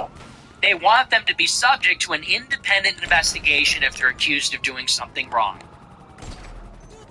This is BLM. This is literally BLM. It's the same story. And do you know what the result is going to be? If even one of these policies passes, that is the end of deportations. It's over. Because do you know what happens? If ICE takes off their masks, then everywhere they go, they're going to be doxxed. And these cops, that's what they are, they're cops. They are going to be threatened at their homes. Their families will be threatened. They will be threatened with being unemployable. In the future. If ICE takes off their mask, every time they conduct an operation, a left-wing shithead will be there taking a picture, posting it on the group chat, saying, does anybody know this guy? Then they're going to find him, get his address, they're going to find his family, find his kid, find his wife, find everybody he knows, put it on an Antifa website, and then they're going to email the guy, and they're going to say, we're going to kill your family, we're going to kill your kids, we're going to come to your house. That's what happens. And what ICE agent is going to do their job, or even stay on the job if this is the risk level? Nobody's prepared for that. I mean, these guys are making how much money per year? 90 grand? I don't know what an ICE agent makes. I think it's more than your average cop. They're making 80 grand, 100 grand a year. You can't afford security like that. You don't have options. You can't live in a gated community. I mean, these are working class people. So you're screwed. Okay, now body cameras. Body cameras, honestly, might be an improvement. That's how it was with cops.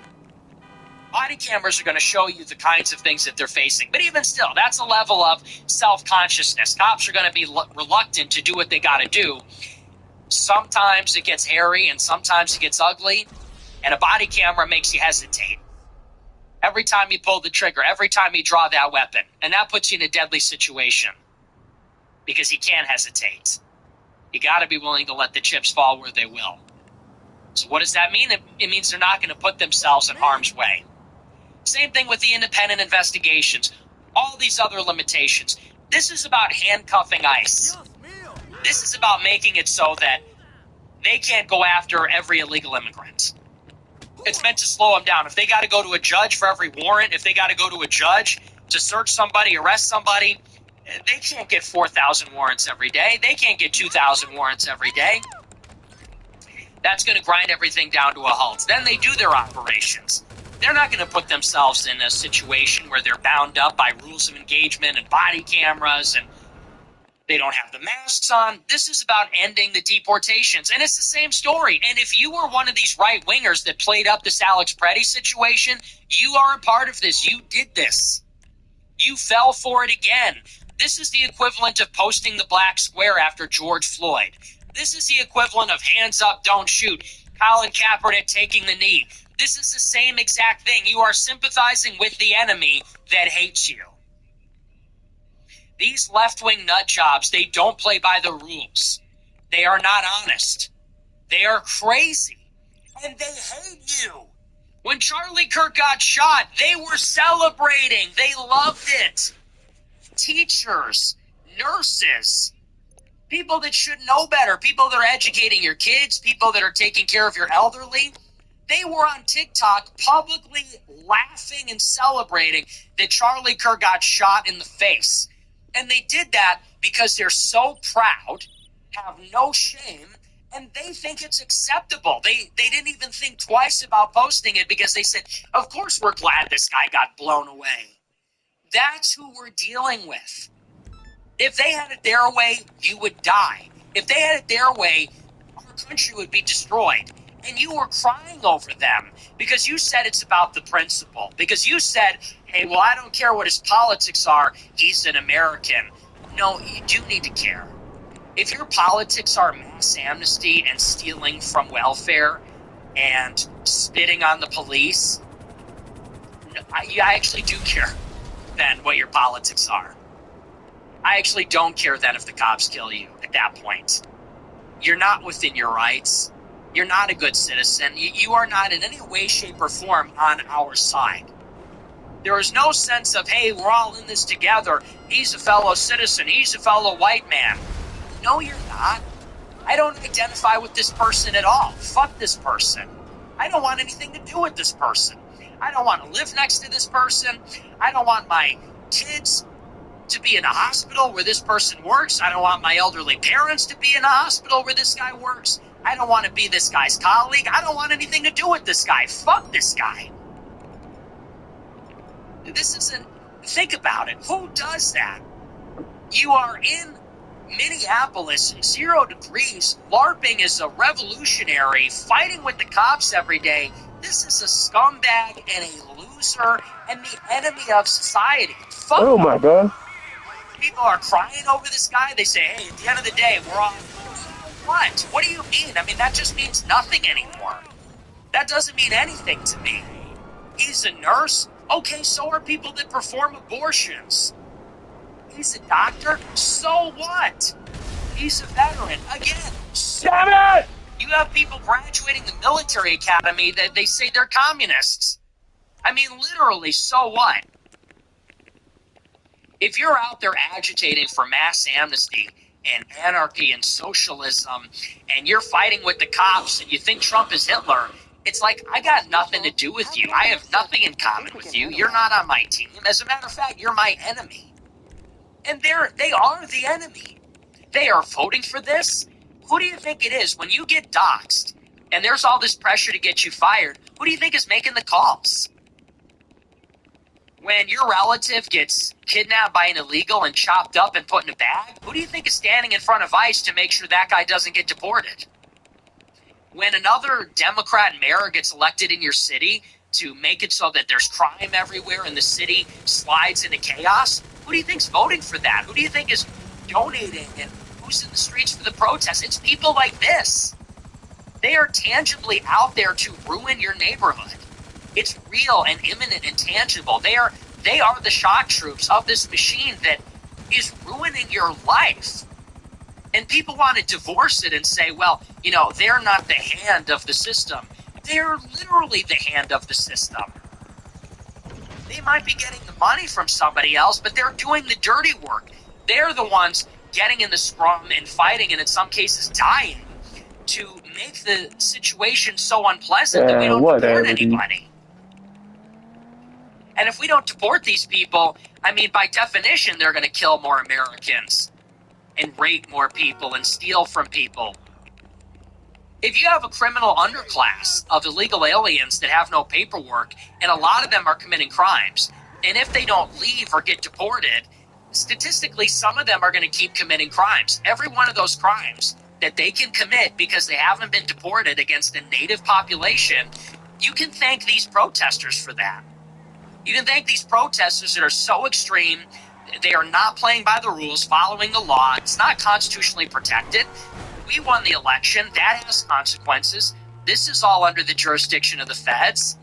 And some shithead is going out there breaking every rule, every law. They have no decency, no respect. They are vile human beings. And they're throwing down their life to ensure that more Americans are hurt by people that shouldn't be here. Fuck them. Don't cry when they die. And here we are a couple weeks later, and people want to say, oh, well, I didn't know that he was actually some nut job. Of course he's crazy. And now the Democrats are going to use this. Okay, they got what they wanted from you. They got enough idiots to go online and say, boo-hoo, boo-hoo. You know, I support deportations, but not like this. Now the Democrats are going to say, we won't fund the government unless you destroy ICE. And then there's no deportations. Then they get their amnesty. It's what it is. We cannot be the stupid people anymore. We cannot be the suckers. Don't you realize that by now? It's called taking your own side. Who are the people that care about you? Who are the people that are fighting for your interests? Who are the people that are talking about these issues? Who are our people? This shit fucking sucks. That is who we need to protect. Now, that doesn't mean that everything is justified against our enemies. I am a Christian. But we also have to be very practical and realistic about the conflict that we are in. No one is saying we need to go door to door killing every liberal. Let me get back. But Oh, we you are bitch. enforcing the law. And if Oh. some psycho No. gets in the middle of that and they happen to die, well, you Yeah. can say that that's a tragedy, but I also think that that is something that is just going to need to happen. That is going to have to happen over time. If they are in the way, well, get out of the way or face the repercussions. And it's shocking how many people do not have the conviction to understand that.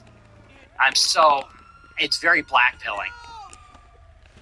The amount of people I saw on the timeline that fell for this, I see a guy like Dave Smith, I was pretty animated about it, and I like Dave. I have to say that every time because it's a very sore subject. You know, if I disagree with somebody, but if I don't, you know, totally ball wash before, then they say you're attacking a guy for no reason. You know, I like Dave, love him, everything like that.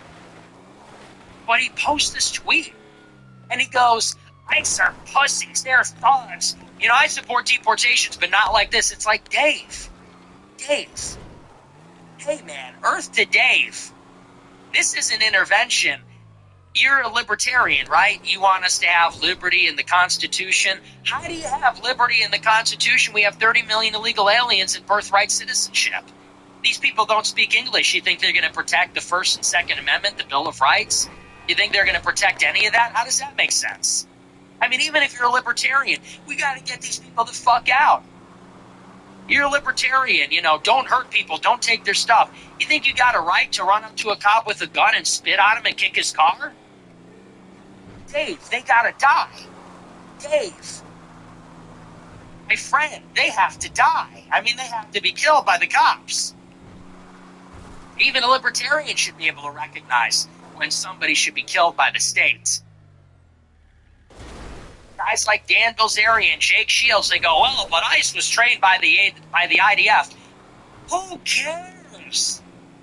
Who cares? If the IDF is training ICE to kill shitlibs, hey, well, at least they're learning from the best, man. Honestly. Wake me up when they're killing anti-Semites. Then I'll have a problem. You know? So, I don't know. I've been doing this show for so long, and in some ways we've come a long way. In other ways, you go, when are people ever going to learn? But that's ultimately the problem, is we don't want it bad enough. They want it. And they are so extreme, unscrupulous, fanatical, and many of them are, like I said, they're just crazy. And we over here are reasonable. And we want to play devil's advocate, and we want to, you know, put the shoe on the other foot. We want to play and say, well, what if we were in the other person's shoes, and talk about double standards, fairness, and, you know, we think about how we can avoid being hypocrites. You're going to lose. You're going to lose. And if we lose, we die. We lose, our country dies. So I've seen enough with it. But this needs to be drilled into your head. Renee Good, fuck her. Fuck her. She's another George Floyd. Fuck, man. Good riddance. You know, these stupid idiots I said the other day, they're writing in her eulogy. Her lesbian wife or something writes about her. She sparkled. I'll pull it up. This is how the hell is this drive so goddamn fast when I'm not driving it? Let me read you the statement. I gotta get the whole thing. Get out, dude.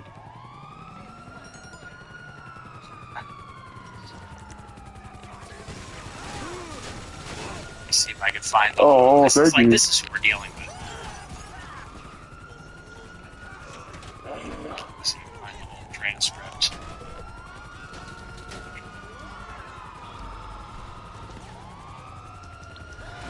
Yeah, here we go. This is from the lesbian partner. She says, first, I want to extend my gratitude to all the people that have reached out. The kindness of strangers is the most fitting tribute because if you ever encountered my wife, Renee Nicole Macklin Good, you know that above all else, she was kind. Kindness radiated out of her. Renee sparkled. She literally sparkled. I mean, she didn't wear glitter, but I swear she had sparkles coming out of her pores all the time.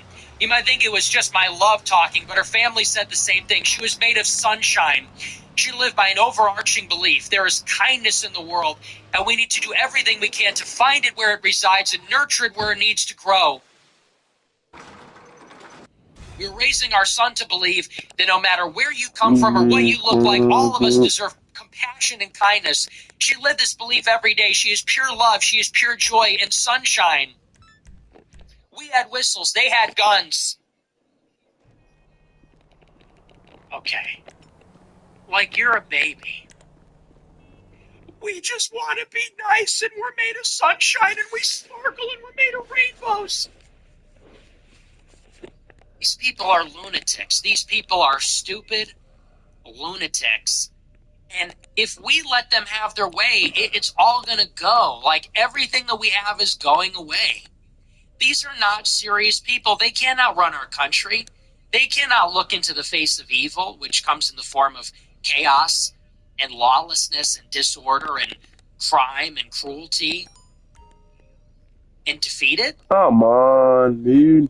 People look at these ridiculous people, Renee Good and Alex Preddy, and they say, my goodness, it's a tragedy. We're all humans. Tucker Carlson says a woman was killed. This is a tragedy. A nurse was killed. These are two 37, 38-year-old brainwashed, psycho progressives getting in cops' faces. I know I've said it over and over, but, you know. I have no sympathy after everything we've seen about them. And unfortunately, there's this time delay. It's no different than George Floyd and Ahmaud Arbery and the rest of them. You get this sob story. They pull on our heartstrings. They guilt trip us. They create this fiction about who these people really are. Just long enough for us to put the handcuffs on ice. And once that happens, you're never going to get a bill that unleashes the police. You know what I mean? You're never going to get in a situation where we put body cameras on the police, and we make them accountable, and this, that, and the other, and then the bill passes that says, you know what, take the body cameras off, let the cops go. You're never going to get a bill that says to unleash the police on the citizenry. You're never going to get Republicans or anybody in the state government and the federal government saying, so we have a new bill, it's called Unleash the Government, and we're going to take the body cameras off. We want less accountability. We want cops to get away with things. We want them to be as violent as possible. Like, you never go in the opposite direction. So this is what they do. They blow up a sob story about the enemies of humanity just long enough to put the handcuffs on the police, and then it is over. And then you just get crime and disorder and decay and chaos. And then people are left wondering, hey, what the hell happened? Then you get these boomers with their hands in their pockets outside on the sidewalk getting their paper, talking to each other, saying, hey, man, I don't know what it's going to take to change this. World keeps getting crazier. How do you keep falling for it? So, people are just not prepared for what is necessary. People are so afraid of ourselves. You know, we need Greenland, we need Venezuela, we need mass deportations. Like, we need to use the state and power to make the world safe for ourselves. It's that simple. But people don't want to do that. People are still living in this fantasy where we're going to reach across the aisle to these people that hate us at the UN, in Congress. We're going to go to these third world shitholes. We're going to go to these Antifa drug dens, and we are going to find common ground by being sappy and soft and weak. And I don't know, we're going to blame the Jews for all the problems. And I know how that sounds, but that's literally what they want to do. You know, a guy like Jake Shields and Dan, they say, oh, well, you know, the Jews are the enemy, not the left. It's like, yeah, the Jews are one of the groups that is hurting us, but so is the left. The idea that you're going to shake hands with some white leftist the white leftist wants you dead too. We're going to say, hey, man, let's just team up against Israel. It's not going to happen. We are in a war on all fronts. Mark Levin wants us dead. Alex Preddy wants us dead. Chuck Schumer wants us dead. Shapiro wants us dead. They all want us dead. So stop sympathizing with them. Take your own side. That's the message, always. Anyway, I'm rambling a little bit. But that's that. I do want to move on. We're going to take a look at our super chats. We'll see what you guys have to say about all this. Now we know the whole story. Now it's just not even debatable. And I hope everybody realizes, as always, we were there first. All the low IQ anti-Semites were trying to tell you, no, ICE is controlled by the IDF. Fuck yeah. Oh, this person was a citizen. Now you know. Now we all know better. It just took everybody 2 weeks to figure out what was obvious from the start. All right, but let's take a look. We'll see what you guys have to say about all this. We're going to read through these super chats. I don't know how people don't see it at this point. All right, let's see. Mac8787 sent $20. Love the show. Spot on take for the Somalians. Thank you. Bloody Mary sent $26. Straight-haired girls, wavy-haired girls, or curly-haired girls? Really? Such a low vibrational conversation. Blake R sent $20. Proud owner of Owang Footy. Top banana. Disheartening to see all the Wiggins unanimously dunking on you. WTF is wrong with them? Fuck them. I mean, honestly, we cannot be audience captured. I hope you realize that. That is the biggest enemy. That is how you get influenced by foreign assets. That is how you get influenced by your enemies, people that hate you. You cannot be audience captured.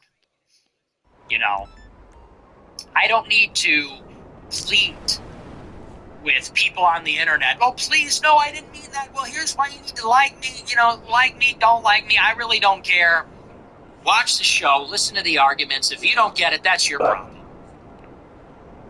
I see a lot of people have so much to say about Venezuela, Greenland, ICE. You know what I say? Fuck them. You want to have your third worldist anti-Zionist party with Max Blumenthal? Hey, knock yourself out. I will never be a part of that. John Porter sent $20. Converse Einstein strikes again. It seems 30 degrees is the melting point of ice and went so far as to double down on it. To make matters worse, I found out she pronounces the word posthumously as posthumously. Can't believe I'm saying this, but Ben Shapiro should have fired her sooner. Posthumously. Yeah. It's a veritable treasure trove of stuff like that. Well, and look, Ben Shapiro had her number.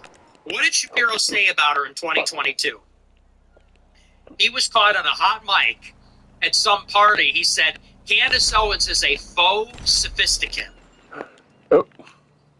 Credit where it's due. Nail on the head. Hit the nail right on the head. He goes, Candace Owens is a faux sophisticate. She don't know what she's talking about. I apologize, Mr. Shapiro. I was not familiar with your game. Seems that, you know, a broken clock is right twice a day. A broken clock on Shabbos. If you cannot activate your clock with a switch, it will still be right twice a day on Shabbos. 23 cent $100. You can find a ride or die bitch that will scoff at you more for quoting the devil wears Prada than for saying women are ridiculous and dumb. Smiley face emoji. Sometimes the truth hurts real. Recognize real. Love from the Foyds. Great shows this week. Thank you to the Foids. Thank you for the big super chat. Wow, we love our Foids, don't we? We love our Foids. The Foids are kind of amusing. The Foids are sort of amusing. I'm warming up to them. I'm resigning myself to the idea of spending my life with one. I'm at the acceptance stage of grief that I'll have to entertain that for the rest of my life at some point. Who knows, though? I appreciate the big super chat. I don't want to get into all that all over again. I just need a hot one who's just gonna accept me for who I am. I just need, honestly, a beautiful Foid will cover a multitude of her intrinsic flaws. A beautiful Foid will pay for a multitude of the problems that I have with women. They just kind of need to be okay with everything. You know, if there's any, like, because here's what I can see happening. I see myself getting married, and then it's like, you know, the expectations are not aligned with the reality. Because I see the type of women that like my content, and they're like, you know, they're like, I need a man who is godly and pious. And don't get me wrong, I'm a godly person, but if she's going to be, like, chirping me all the time for saying swear words and, you know, being controversial, it's not going to work. You know what I mean? Like, I am a guy at the end of the day. So if she's going to be chirping me for, like, you know, you really shouldn't say the F word. You really shouldn't say Jeffrey Epstein is cool. I don't know what you mean by that. Like, that, it's not going to work. You know, and I also sleep all day. I'm awake all night. I sleep all day. If she's going to be breaking my balls, like, you know, you need to stop sleeping all day and playing video games and blah. She needs to let me be an artist. She needs to let me be a scumbag. She needs to let me be an eccentric. So, yeah. And then on the other side, here's the other side. There's a lot of women that are like, I saw one Groy Bet on TikTok. She said, if he hit me, it would feel like a kiss or something like that. Like they're fantasizing about being domestically abused. And that's the other side of it. If women are expecting me to be like a total, like raging, violent psycho, that's not going to work either. Really, I think about this a lot. I think about if I get a wife and she has some sick obsession with me because she's wounded and she wants to be beat up, is she gonna dry up when she realizes I'm a nice guy? Seriously. I worry about that. Like, if I don't come out of the corner swinging, is she gonna get the ick? We're gonna meet, and she's gonna get to know me, and she's gonna realize I'm actually a gentle, nice person, and she's gonna be like, why is he not hitting me? He's never called me a bitch. Is she then gonna say, ugh, I thought you were awesome. I thought you were a badass. Turns out you're a nice guy. I never worried about that before. Now I kind of do. Because I see what they post, and they're like, oh, I hope he calls me a bitch. I hope he punches me in the face. And it's like, you're sick. That's a sickness. Like, I'm actually not a raging, like, abusive person. So, then I just wonder about this performance. Am I going to have to be in real life the performance that I am on the show? Anyway, these are my problems. These are my relationship problems. I'm a mess. I'm a total disaster. My love life is a disaster. These are my problems. I'm just venting to you. Anyway, I just need a crazy ride or die bitch. I just need like in the movies. Fuck it, dude. I just need like a ride or die. She's like so in love with me that she'll do anything. You know, I know the other day I said I don't care. Maybe she needs to be so in love with me that she just doesn't even care. She's just like, you know, everything for the leader. You know, we just need someone that's just like, it's all for the leader. You need it to be like a straight up cult like devotion. One or the other. She's got to either be completely indifferent. She don't even care. She's like, you could be red, brown, black, or yellow. I don't give a shit. I don't even like you that much. Or she's got to be such a devoted cultist that she's like, you can do no wrong. Your fiat is the law. It can't be anything in the middle where she's like, I think he's kind of cool. Oh, he's not that cool? No, never mind. It's got to be one or the other. One or the other. And it can't even be ideological. I need a personal loyalty.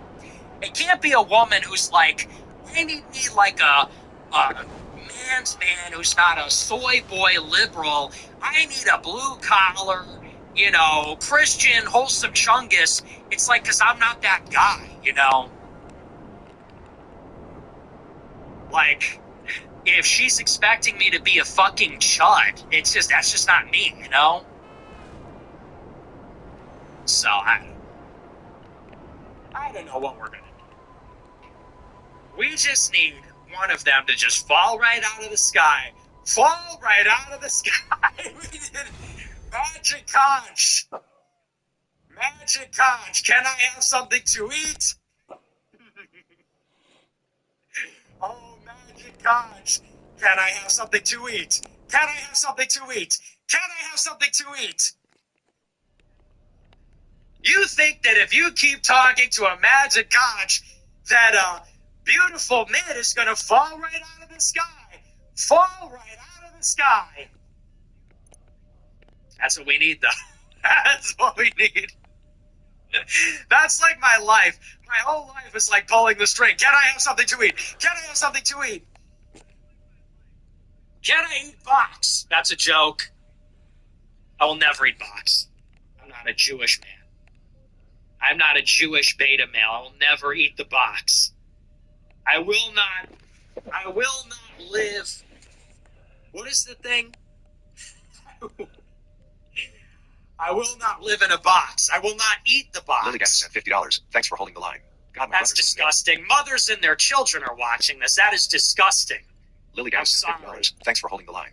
God, my brother's listening and my son loves the show too. See, there it is. Here I am talking about eating box, and niggas are like, my kids are watching this.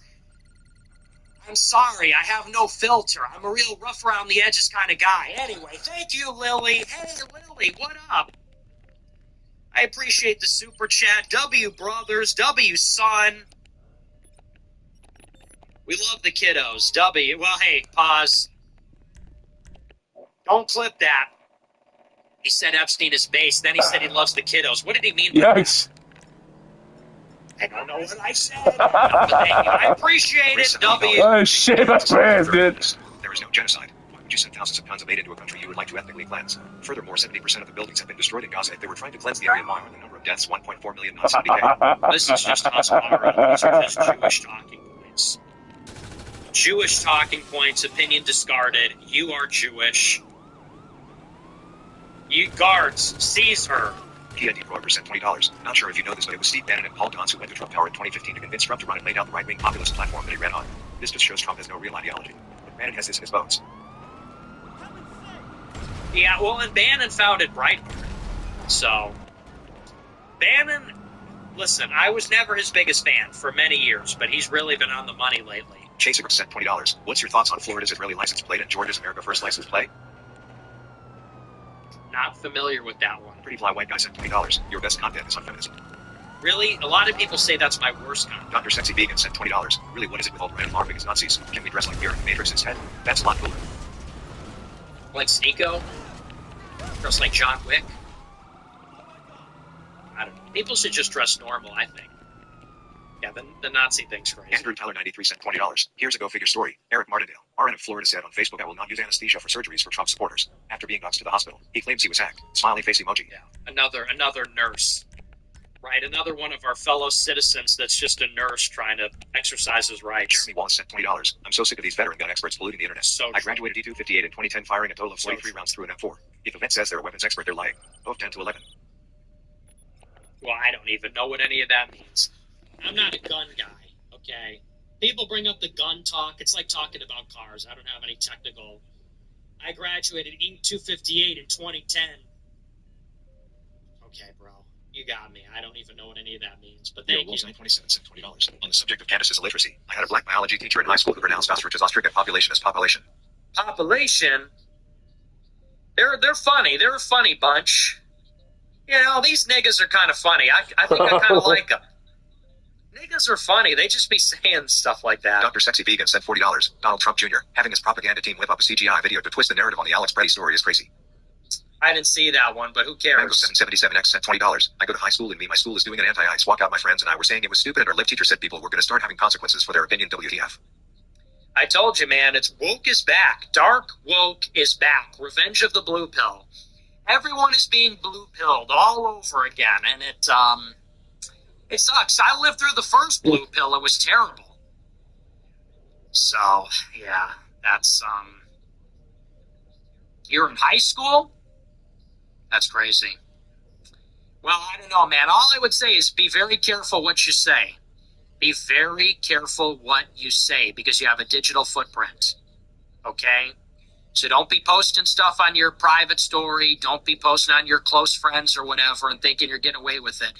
Everyone has multiple devices. They're screenshotting stuff, taking pictures of stuff. And, excuse me, there's real consequences for that. You post something stupid, it will follow you to college. It will be, you apply to college, it will follow you there. So if you're in high school, be very careful. Because when you're a kid, you don't know where that line is. Not to be patronizing, but I am your elder and I've lived it. Okay, listen up. I know you hate to hear it.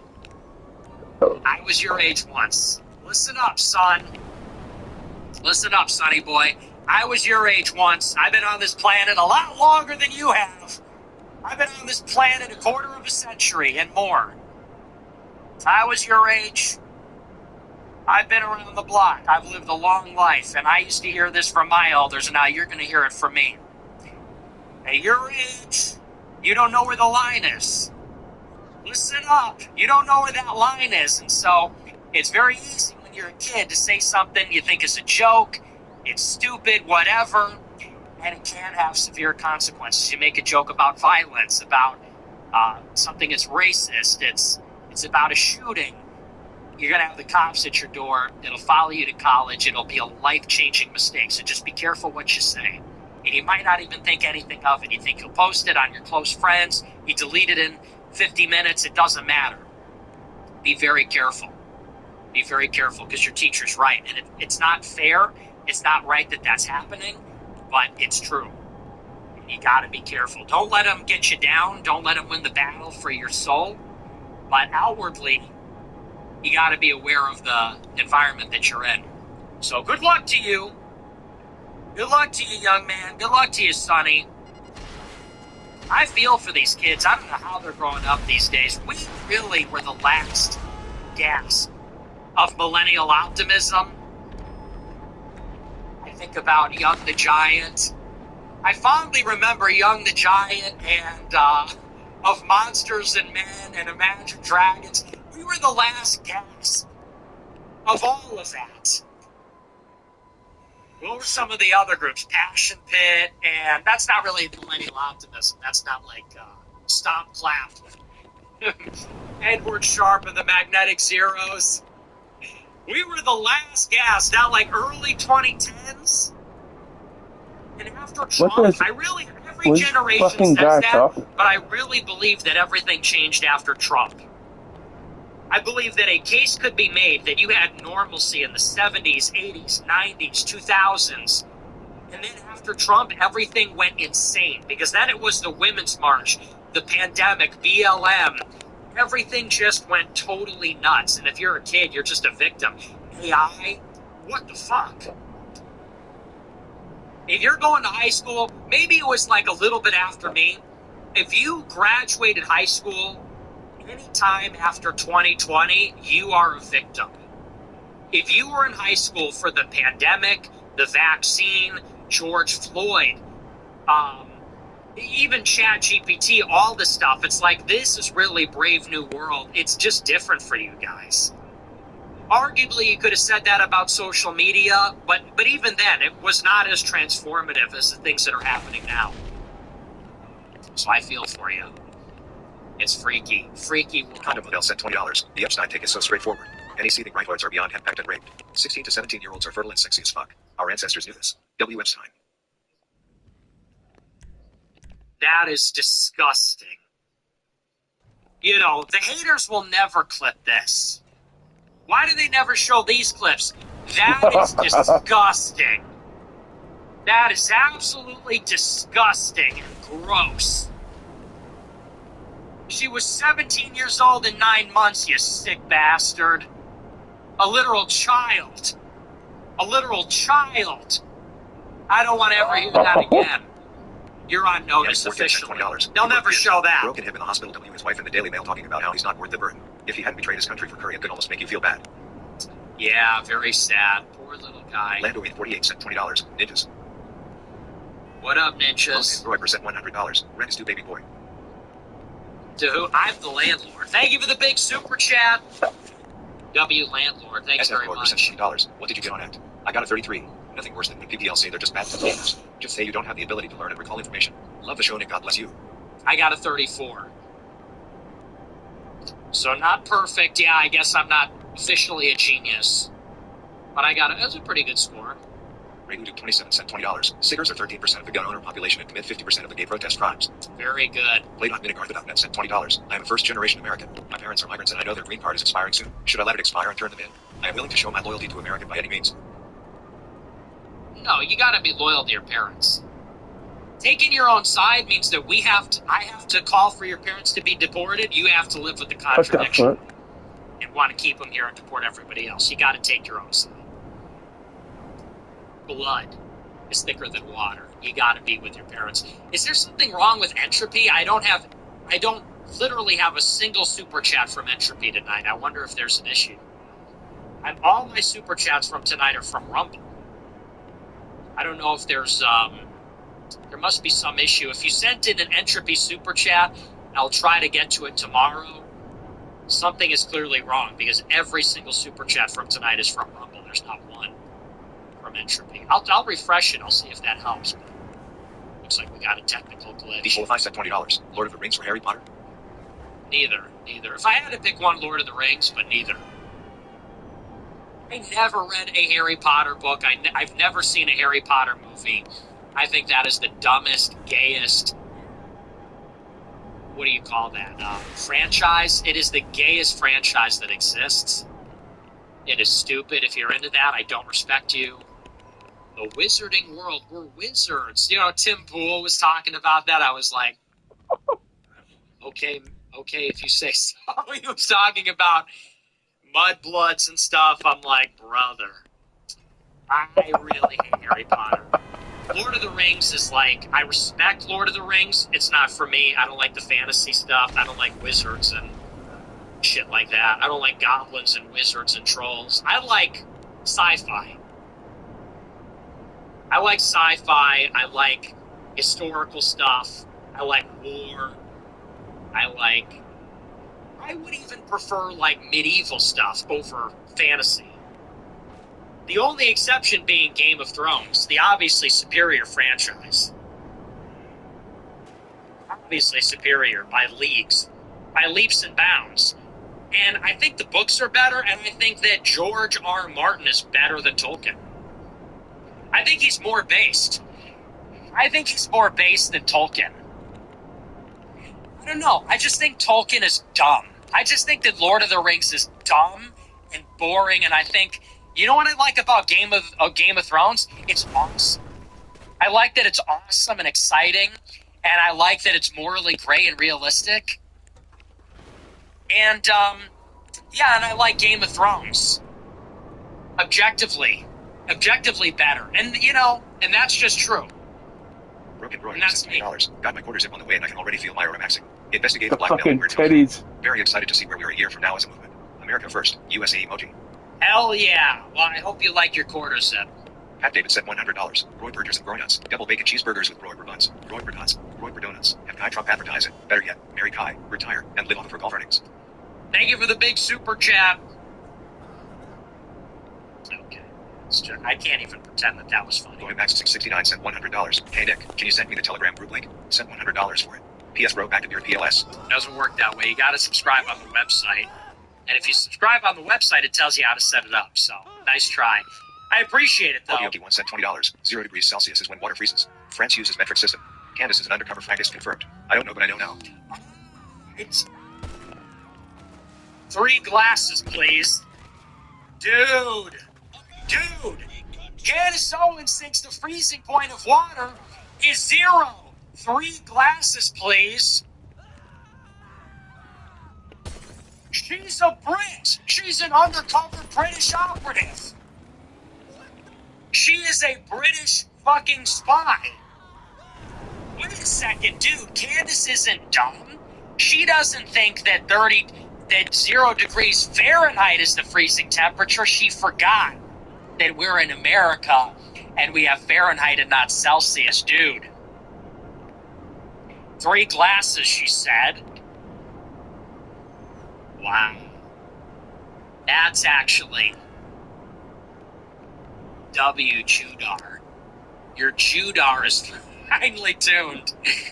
W. Jewish radar. You detected another. Fox Politics sent $20. Drove to DC last week to document/debate protesters on ICE. Call it frivolous, but got my foot in the political door. 19 trying to use my platform for Christ against foreign influence and mass migration. Well, look, if that is your first step, then hey, good for you. But I think there's better things to do than argue with protesters. I wouldn't recommend it. Retired Smurf gets sent $20. What's your opinion of young leftist girls going red pill? Of girls getting baptized, rejecting feminism/culture? Are they permanently damaged goods, or can they make up for it some way? Thank you. USA emoji. You know, it's like anything. If you have a 500 credit score and $500 in your bank account, you're going to need to buy a used Nissan Altima. You know what I'm saying? You picking up what I'm putting down? If you have a sub 600 credit score and you don't have $500 to your name and you got a bad income, you're going to need to settle for a 2012 Camry with 120,000 miles on it. I'll say that much. Okay? Now, if you have a 780 credit score and you got a ton of money, well, man, you can afford top of the line, never touched. You can order it from the factory. And that's just the way of the world. I don't know that OF girls are they really getting red pilled? I mean, who is doing this? Sleeper 66 cents, $20. Never did I think I'd be watching you. 1 year ago, I didn't even know who you were. After a drunk party and being woken up, we've almost got my entire workplace red pilled once you pick that. Let's go, based. Fucking based. They sent $20. Let's go. The snow. Hydrogen monoxide, we're all going to die. You ran it by the lab? They think they're like secret agents. They think it's one of those movies where they get out their device, they put the sample in. Okay, Wade, I'm faxing it over to you right now. I put the sample in my PDF. Okay, calculating composition. Give me 30 more seconds. 30 seconds. Give me 30 more seconds. I need more time. All right, in. Bingo. Just as I suspected. 80% dihydrogen monoxide. You're going to need to get out of there. We got it. Ooh. It's like, bro, it is not a movie. It is winter, and it fucking snowed. It's not that deep, I promise you. Niggas be like, it's snowing in the winter. What a coincidence. Huh. A snowstorm in the winter? You believe that? A government narrative? Oh, so I guess you believe the FBI, that lied about everything. I guess you believe in NASA and meteorologists, huh? Yeah, it's winter. It gets cold in winter. And it snows. These people, like, it's scary. Kyle Lewis 737 cent $20. All moon landings were from 1969-72. Much more convinced it was a Cold War sign than we lost the technology. No, it's real. We went to the moon. Because that's who we are. That's like an anti-white narrative. White people can go to the moon. This is just a chimp out. This is a certified chimp out. This is black shamans telling us white people never been they've never, I don't know what that accent was. They've never been to the moon. That's black people telling us, shit, y'all ain't never been to the moon. Yes, we can. Yes, we did. White people went to the moon. This is a certified chimp out. This is a chimp out. They are putting us down. They don't want us to believe in ourselves. People are saying, L, you have internalized an anti-white narrative. Listen.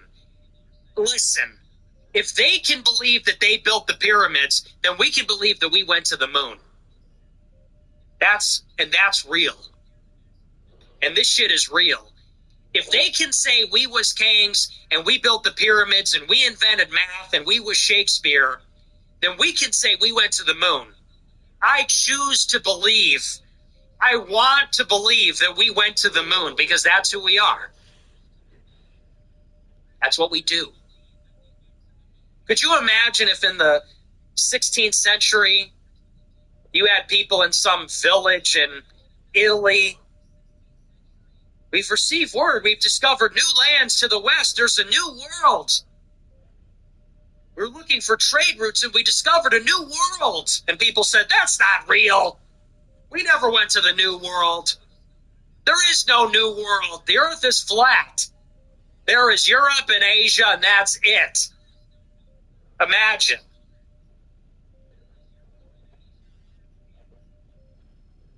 So, no, we went to Dylan Dogs sent $20. The jury is fine with Candace staying on YouTube because she's such a kooky soul sister that she delegitimizes the rest of us. She delegitimizes us, 100%. That's what it is. 607 said It's a $100. true Little debacle. stash, little stubble, vibrant blue tie, looking handsome. God bless you. Red Hardy. Thanks. Thank you for the. I'm glad you like the look. Thanks for the big super chat. I'm going to get rid of it, Just though. S0 Space Cowboy sent $20. Pray he doesn't pass the physiognomy check to be called white. Well, he is Italian. Mordor Zero just sent $20. Go with the Hitler stash for a show before you shave. I'm not doing Go ahead, Max Thing 69 sent $20. Hey Nick, can we get a congrats to George Floyd for 2074 days sober? True American hero. Very good. Hey, first Steph Well sent done. $20. I have friends at the University of Minnesota who are in mandatory online school. Image paying that much for tuition and not even being able to go outside. Insurrection Act. That's totally insane. Bro Hyperdude sent $20. Simon Dixon is saying we need this instability from immigration to sell weapons and surveillance tech inside the declining West. His thesis is actually far wider than just this. Are you familiar with it? No, but that sounds retarded. That's just goofy conspiratard stuff. Dana 799 sent $20. You throw the baby out W the bathwater W conspiracies and then you think Trump pussy's out rather than realizing he's a Freemason, controlled up to diffuse whites. He's Marxist. We ally W Stalin FFS. So it's the word is defuse, not diffuse. Those are two different words. Well, please tell me. Diamond Head 76 sent $20. Done skipping over America. It's not good here and it's not going to get better. White people are so effed in the A. If this country was a girl, we'd be retarded to try and make it work at this point. See you, Nick. Well, we don't need quitters, okay? America was built by explorers, pioneers, and conquerors. If you want to go and quit, then I don't know. Just go with the Nick, he sent $20. James Fishback refused to disavow you. Did you see that? Also, I really hope you do an expose about Candace one day. She is having a full public meltdown over Eric Kerr. It's truly sick. Yeah, I saw all of that. Yeah, no, James Fishback seems great. Very solid guy. I'm really impressed with him. Chilling Don sent $20. Hey, Nick. Great show tonight. Have you ever read the Q Robs? Pretty heavy stuff, man. I'm starting to question if we should continue to trust the plan, though. What are your thoughts? I can't. You gotta be a liar. Nick That's fake. sent $20. How many conversations do we gotta have with debates to watch before we wake the fuck up and realize there is no middle ground? Fucking tired of it. This is all or nothing. Fight or fucking bend over. So Neil true. Gator 9 sent $20. What's up, Nick? I'm a 20-year-old Italian wop. I hate Arabs and Jews. The Italians claim you. You're not a real. An Italian would never call themselves a wop. How dare you? Jordan M. Nelson sent $20. What do you think about people saying Maduro is linked to Dominion Voter Machine Company and helping Democrats pull off voter fraud? Supposedly they are saying that was Trump's motive to capture. That's the dumbest thing I've ever heard. That is absolutely the dumbest, stupidest thing I've ever heard in my life. Yeah, bro. Maduro knows where the stolen votes are, and he's got Hillary Clinton's emails, and yeah, bro. It's all five-dimensional chess. This is all Rumble super chats. That's what you get. Bulldog 123867 is yay sent $50. The quarter zip is one of the most comfortable pullovers I've had. Thanks for Trip Punk. Also, you're gay. I'm glad you love it. 607 said $100. I'll be the Ghislaine here, Jeffrey. That's a little creepy. Thank you for the big super chat, though. I appreciate Last that. Biz Sweet 2 sent $20. Have you seen David Dicka's posts about you on X? He's doing the ISIS controlled by Israel and so are you. Thoughts on it, lunatic or controlled dumb? He's an idiot. Mustache Poppy sent $20. Complete idiot. Libs are riding and we just watch. Hope Trump steps in and wait for Nick's take. What do we actually do? Counter-protest back ice? Hire our own protesters like left. Oh my Tired of gosh. titty. Every night. Housebot sent $20. Candace isn't dumb. What do we do? Housebot sent $20. Candace isn't dumb. She's just speaking a new dialect called High Ghetto, an evolution in the ghetto linguistic family. Also good work to the Aussie Patriots last weekend. Thanks. Sent $20. When is Asmongold getting the America First Gaming Czar offer? Sexy Angelique sent $20. Your loose tea giver is that you are scared of eating box. Go marry a man then. Oh, wow. You have just went mask off and revealed yourself. I love that. You're scared of it. Classic. And then, oh, you don't want to eat box? You're gay. Oh, you stupid fucking bitch. That is so classic. That is so typical. This is why people hate women, by the way. Oh, you're scared of eating box? Just go marry a man then. Don't threaten me. No. Whoa, back it up. But honestly, that's when you're like, you know what? Women are truly, this is what we're talking about. Women have a lot of problems, and we're bringing those problems with us. That's when the true misogyny starts to make sense. Scared of eating box? Marry a man? I don't know. Maybe I will. Because that's fucking gross. Cactus That's $20. appalling. Keeping warm on Candace Owens' porch deck tonight. Had to take the quarter zip off for a bit. No, quarter zip stays on. Next I'm $10 wearing that reference on of Friday $10. again. Real. A woman reaches peak at 14. Megarthon Hyperborea. Okay. No. Come on. Hey, listen up now. You know, they'll never clip this. But you are very fucking Chris Hubble monster. sent $20. Thank you for your service, sir. Yeah. Dude 37 counts sent $20. I'm stuck on this Nick's burger place. Nick, you need TS. Also, me and my coworker on the RR having a conversation about you in the break room tonight. I wonder if anyone else was thinking. Lil fuck it. What's RR? Coworker on the... What's RR? Having a conversation about you in the break room. We got to do the burger stand. One of these days, $30. we're going to set it Sci-fi up. Fantasy. Did you We'll ever call watch it Battlestar? Box Burger. We'll call it Box Burger. We'll call it Eating Box Burger. Reed and Casey sent $30. Sci-fi And the Fantasy. burger's coming Have you to ever watched box. Battlestar Galactica, The Expanse, Stargate, noted sci-fi shows? The Expanse was like Game of Thrones in space. No aliens, okay. all politics, realistic physics. You know, you guys are really freaks. No, I'm not into battle. See, that's just too far. Like, if you're into that kind of thing, like Battlestar Galactica, what's that other one? Warhammer. If you're into Harry Potter, that's just like not going to make it territory. When I say sci-fi, I mean Star Wars. If you're one of these guys that's into Star Trek and Battlestar Galactica and Doctor Who, not going to make it. I hate to tell you that. Keep that one to yourself. You know, there's really like two acceptable franchises. Like Lord of the Rings is acceptable. Star Wars is acceptable. You start getting into Harry Potter and that other stuff. We're not going to, Terminator. you know, we're not going to make it with all that. So, no. This guy super chats. The Expanse was like Game of Thrones in space. No aliens, realistic. It's like, okay, all right. Back it up, buddy. That's a little too much. Salter sent $20. W show. I know you've said you like Yes music, but have you listened to his unreleased music? If not, I definitely recommend it. Mama's Boyfriend is in my top 5. Have you ever listened to his unreleased music? Yeah, I've listened to his unreleased music. I'm a super fan. I know all his unreleased music. That's crazy. How could you even ask me that? You must not know anything about me. I know all of it. All right. Well, that's our last super chat. We're not getting anything on Rumble. I think we just... I don't know what the... Tell me in the live chat, is there something going on with Entropy? Because, I don't see a single one. I'm gonna try and refresh it and see if anything changes here. But yeah, I'm not getting even one from Entropy the entire night. So tell me if there's an issue. We'll have to investigate it. If people are sending super chats and we're not seeing them, I guess I'll read them tomorrow. It's always something, man. It's a Rumble problem. It's a super chat problem. It's always something. Solarium 85 sent $20. We all owe something to you, Nick. You in large part inspired me to enter college to pursue a cybersecurity degree with a gateway into DHS. You've been right every time without fail. Stay winning. God bless, man. Love to hear it. Nimbitron sent $20. What's the take on the Ilhan Smalley incident? Yeah, that looks really fake to me. They sprayed her with apple cider vinegar. Okay, so what's your end game?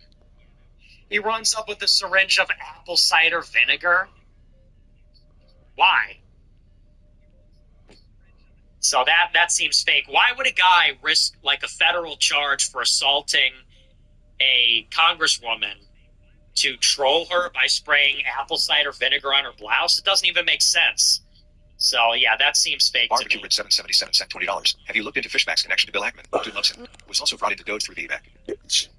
Yeah, that's been talked about a million times. People have been talking about that for months. Have you seen this thing that everyone's been talking about since in November? Yeah, we've all seen Shake that. Supremacy sent $20. Hey Nick, just got my first quarters at Mag Footy, and don't go gay. The Greeks did that, and everyone knows the Greeks are the black people of Europe. Oh, thanks for telling me. I was about to, but then you told me, and now I'm not gonna. Okay, that's our last super chat. I just, my producer just texted me. We do have a problem with Entropy, so if you send a super chat on Entropy, I'll try to get to it tomorrow. I don't know what the problem is. We're not getting them. We'll read them tomorrow. Okay, well, that's our last super chat. That's going to do it for me. Remember to... Hang on, I think we got one more. Sneaker sent $20. Trick Jeffrey Epstein Nibba. Is that the real Sneeko? That doesn't sound like the real Sneeko. Well, that's our last one. That's going to do it for me. Remember to smash the follow button, smash the like button, leave a comment. I'm on the air Monday through Friday. As always, thank you to our top super chatters. Big special thank you to CYD, Goya Maxing, Average John, Emmy, Lone Pine, Groiper, Pat David. Special thanks to them, all our super chatters, everybody that watches. We love you. I'll see you tomorrow. Until